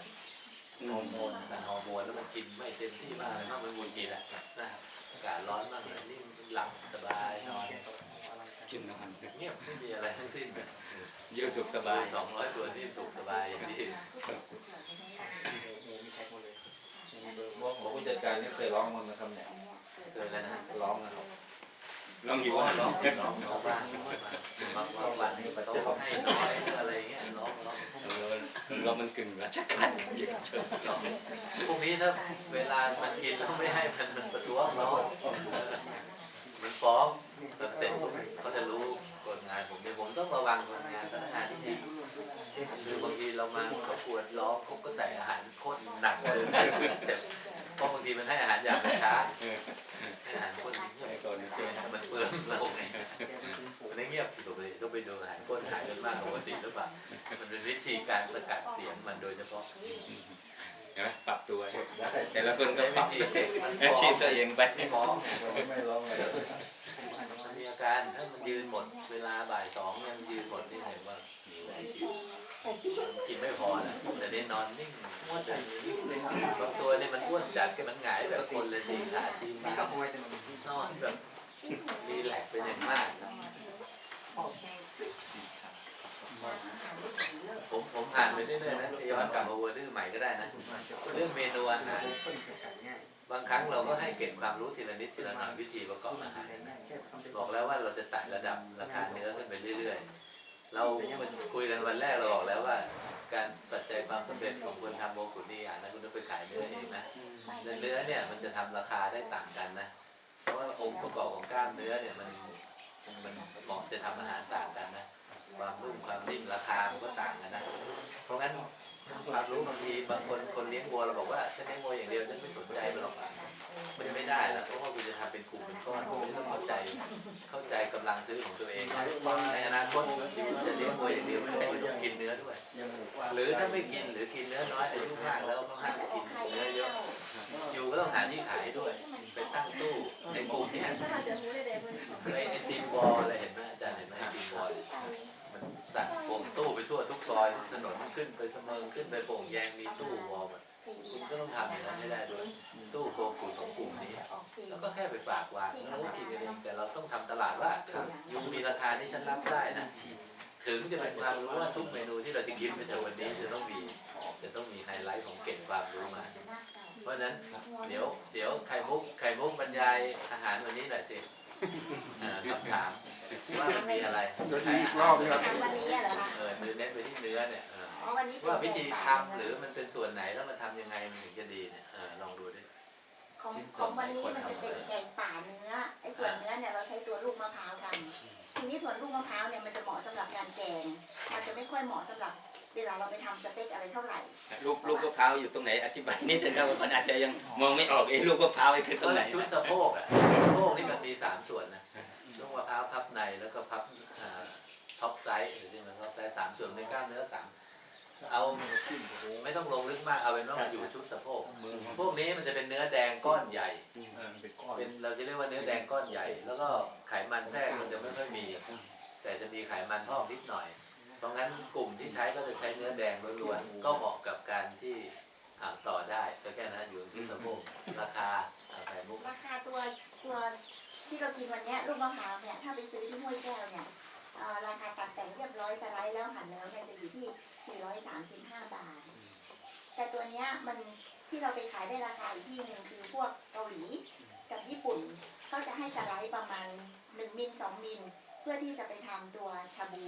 หรืออย่างเกาหลีเนี่ยเขาจะให้เราสไลด์แล้วเนี่ยเขาจะตัดเป็นเส้นเหมือนแฮมนะคะ แล้วเขาจะไปขยำกับตัวหอม แล้วก็จะมีน้ำมันเกาหลีกินดิบได้เลยค่ะ เนื้อสะอาดมากแล้วก็มันจะได้ความหวานของเนื้อจริงๆ และสีเนื้อมันก็จะสวย จิ้มซอสเกาหลีหรือว่าจิ้มซอสไม่ต้องจิ้มอะไรเล ไม่ ย จิ้มเลยค่ะเขาจะหมักซอสเกาหลีแล้วกินได้เลยและตัวเนี้ยขายดีมากสมัยก่อนเราก็จะมีปัญหาตัวนี้ว่าเราขายเข้าครัวยุโรปเนี่ยคนยุโรปเขาจะไม่รับตรงนี้ แต่ตอนนี้เรียกว่าหมดทุกส่วนหมดทุกส่วน เราก็มาพัฒนาตรงนี้ขึ้นมา แต่ถ้าลูกค้าไม่อยากได้แพงขนาดนี้ มันก็จะมีอีกส่วนหนึ่งคือส่วนท็อปไซส์ก็คือตัวสะโพกถ้าสะโพกเนี่ยเราขายอยู่410 บาทส่วนมากแล้วลูกค้าก็โรงแรมจะซื้อเอาไป ให้เราสไลด์แล้วไปผัดน้ำมันหอยนะคะเขาไม่ได้ใช้ สัปดาห์ที่แล้วเรากินตัวนี้แล้วก็ค่อยๆไต่ราคาตามความนิยมตามความนุ่มตามอาหารที่เป็นที่รู้จักของคนกิน ทีนี้ส่วนของวันนี้ที่เรากินเนี่ยสามารถจะตัดเป็นลูกเต๋าประมาณนิ้วคูณนิ้ว แล้วไปทำพวกสตูก็ได้สำหรับคนที่แบบฉันไม่ชอบมันอย่างเงี้ยนะคะชอบเนื้อล้วนๆมันก็จะนุ่มหรือเอาไปทำพวกต้มแซ่บเนื้อก็ได้ต้มแซ่บเนื้อบางทีเราใช้เกรวี่แต่เกรวี่เนี่ยมันจะมีเอ็นแล้วบางคนเขาจะไม่ชอบเราก็อาจจะใช้ลูกมะพร้าวเนี่ยก็ได้ การต้มหรือการปรุงอาหารไม่ต้องใช้หม้อแบบหม้อเขาเรียกหม้อแรงดันไอ้น้ำไม่ต้องใช้ เราใช้หม้อธรรมดาปรุงธรรมดาด้วยเวลาปกติ ไม่ต้องนานกว่าปกติ เนื้อทุกส่วนเนี่ยมันจะมีความนุ่มของมันอยู่แล้วนะคะถ้าเราไปทำพวกชาบูสไลด์บางเนี่ยน้ำเดือดๆแกว่ง2 ครั้งก็เข้าปากได้เลย มันก็จะคงความ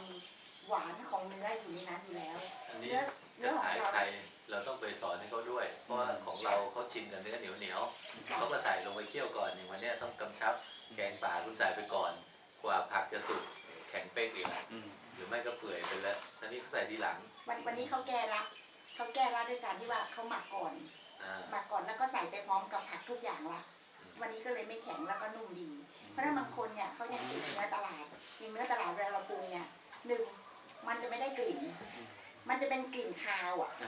เพราะว่าวัวตลาดกับวัวเราไม่เหมือนกัน มันก็เหมือนคนที่แบบว่าคนทำงานในห้องแอร์เนาะกับคนทำงานแบกหามเนี่ยกลิ่นตัวมันก็ไม่เหมือนกัน ของเราเนี่ยเลี้ยงเพื่อกินโดยเฉพาะว่ามันจะมีกลิ่นข้าวโพดเวลาปรุงอาหารเนี่ยมันก็จะมีกลิ่นของมันออกมาที่แบบน่ากินขึ้นมาแบบนี้ แต่วันนี้ทุกคนทานได้ใช่ไหมคะทานได้เนาะ ผมว่าอร่อย อร่อย พอพี่พูดถึงวิธีทำเป็นเนื้อลูกเต๋าเนี่ยผมมองถึงของฟูจิที่เขาทำเป็นสเต็กข้าวสเต็กอะไรเนี่ยผมว่าน่าจะใช่ตัวนี้แน่เลย คือถ้าเป็นเขาเรียกเป็นสเต็กสเต็ก สำหรับฟูจิหรือไดโดมอนหรืออะไร เป็น เนี่ย ก้อนสี่เหลี่ยม ค่ะปกติพวกเราถ้านึกถึงสเต็กเราจะต้องเป็นชิ้นใหญ่ๆแต่พวกเนี้ยสไตล์ญี่ปุ่นเนี่ยเขาจะไม่ทำเขาจะต้องตัดเป็นลูกเต๋าหรือเป็นสี่เหลี่ยมทำไมถึงต้องทำอย่างนั้นเขาหลบเอ็นไงคือบางทีเอ็นมันจะอยู่ตรงกลางในเนื้อพวกเนี้ยมันมีบ้างแต่ถ้าเขาตัดเป็นลูกเต๋าหรือตัดเป็นสี่เหลี่ยมยิ่งเล็กลงเท่าไหร่เนี่ยเขาเจอเอ็นเขาจะสามารถดึงออกได้แต่ในโคขุนเนี่ยเอ็นมันจะมีน้อยมากบางครั้งอาจจะเจอบ้างแต่เราก็มีวิธีแก้ก็คืออย่างพวกลูกมะพร้าวหรือท็อปไซส์เนี่ยมันเหมือนคนเราอะค่ะ ชิ้นส่วนหนึ่งเนี่ยมันจะประกอบไปด้วยกล้ามเนื้อประมาณ3 ชิ้นแล้วกลายเป็น1 ลูก เราจะเห็นเป็นเส้นเอ็น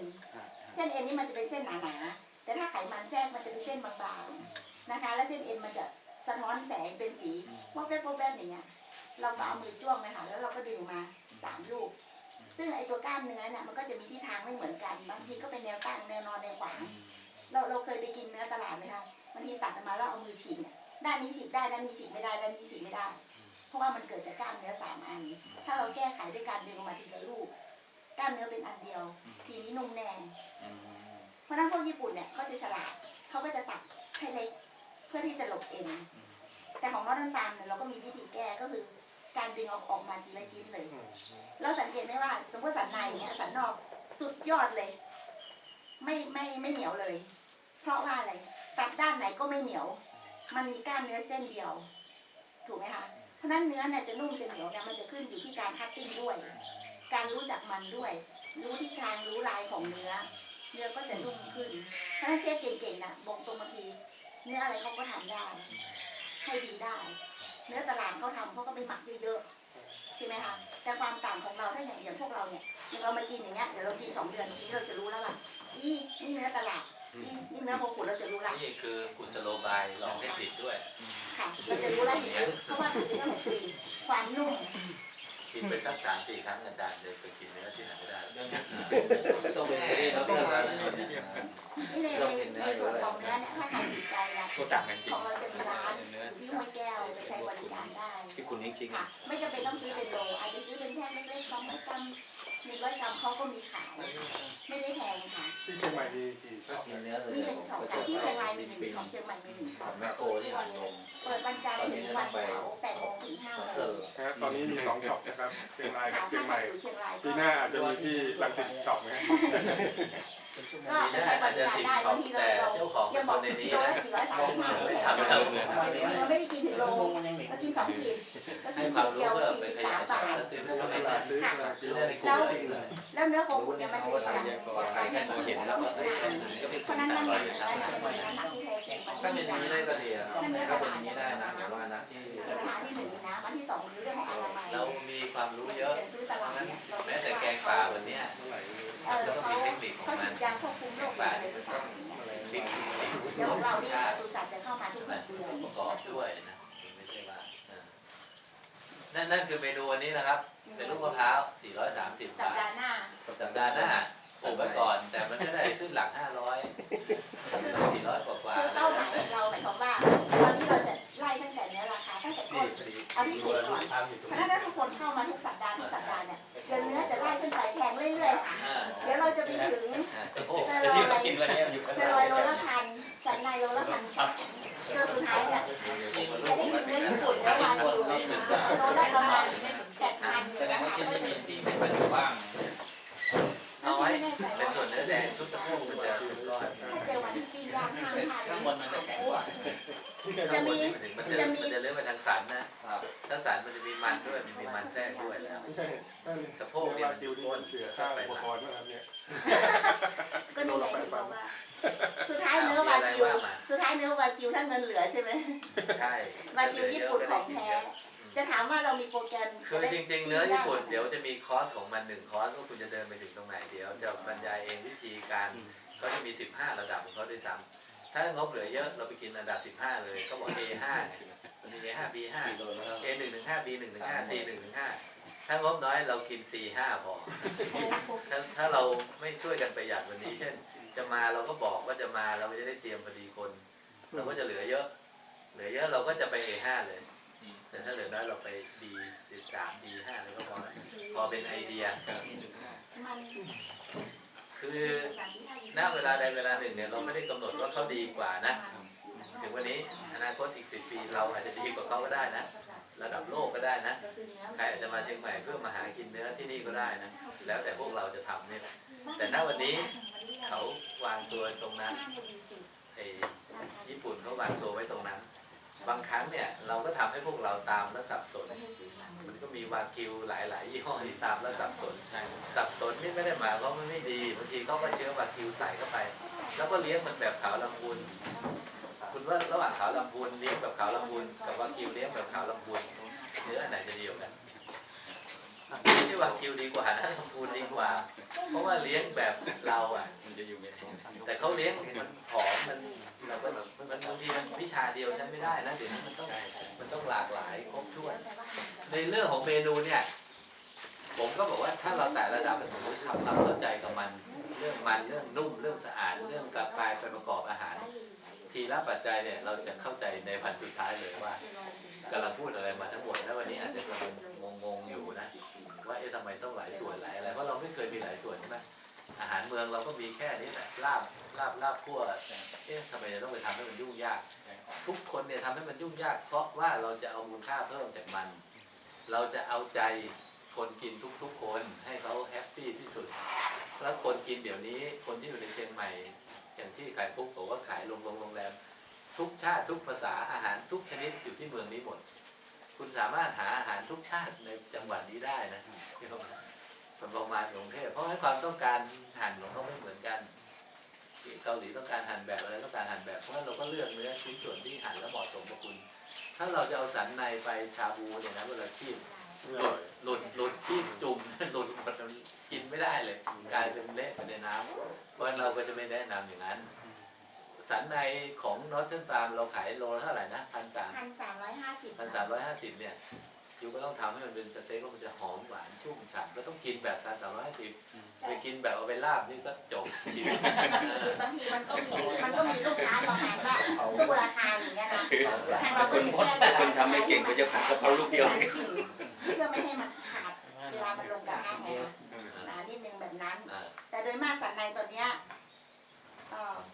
มันไม่มีค่ะของเราลูกค้าเนี่ยตอนนี้แจกบัตรคิวเลยค่ะเพราะว่าเข้าไปแล้ว1,000 กว่าบาทเนี่ยว่าจะปรับราคาขึ้นเหมือนกันคิวมันยาว สุดท้ายเนี่ยเราก็ต้องตามใจลูกค้าบอกอย่าไปสันในไปบดทำลาบไม่ว่าอะไร คือตอนนี้ที่เราส่งสันในเนี่ยจะส่งให้เฉพาะร้านฝรั่งเศสเท่านั้น เพราะเขาจำเป็นต้องใช้จริงๆเขาไปทำแค่ปาชิโอก็คือเนื้อดิบซึ่งเขาจะใช้เนื้อตลาดไม่ได้มันไม่สะอาด วิธีเราก็ต้องไปให้ความรู้ไงยูไม่ต้องใช้ถึงขนาดนั้นใช้ลูกมะพร้าวอย่างเราเนี่ยถูกไป3 เท่าได้3 กิโลอ่ะก็ยูก็ไปสไลด์บางหน่อยนะจุ่มมันก็ไม่หลุดเป็นชิ้น ก็ควรบอกนะว่าสมมติจะซื้อสันในไปทำลาบอย่างเงี้ยเดี๋ยวไปทำเดี๋ยวพอกินแบบลาบสันในก็ลาบมะพร้าวไม่เห็นต่างกันเลย เดี๋ยวของเราจะราคาตกอีกนะครับ จริงๆแล้วก็คงต่างนะแต่ถ้าเราไปทำลาบแล้วเราใส่พริกใส่โอ้โหเส้นจบมันหมดราคาไปแล้วเพราะว่าพริกมันกลบหมดทุกรสชาติแล้วเพราะฉะนั้นเราก็จะมีลาบดิบสักมื้อนะที่พี่ชัยเนาะกินลาบดิบสักมื้อนะแล้วเราจะหาส่วนที่เหมาะที่จะทำลาบดิบแล้วรับรองได้ผมเนี่ยนะกินเนื้อคนเมืองเราเนี่ยบอกว่าทำไม่ได้เนื้อวัวขุนมันเหนียวหนึบเลยแบบลูกชิ้นปลาเลยกินรับรองได้เพราะว่าเรากินลาบเราต้องเข้าใจว่าเรากินรสชาติเรากินพริกเครื่องเทศเรากินเนื้อนิดเดียวมันออกกลิ่นนิดเดียวก็ไว้เป็นอันชิมเพราะงั้นเราบอกว่านอกจากเมนูอื่นมันก็ต้องแม่ครัวด้วยในการใส่ส่วนประกอบลงไปวันนี้ก็เลยดีไซน์เพราะว่าเราของเหนือกินผักมากินเนื้อเยอะเกินไปวันหน้าขอไปลุ้นเอาว่าเป็นเมนูอะไรเนาะหัวข้อใครมีหัวข้ออะไรเพิ่มเติมไหมเรารับปากตั้งแต่ก่อนเที่ยงนะขอยกประเด็นเรื่องปัญหาของเกษตรกรเรานิดหนึ่ง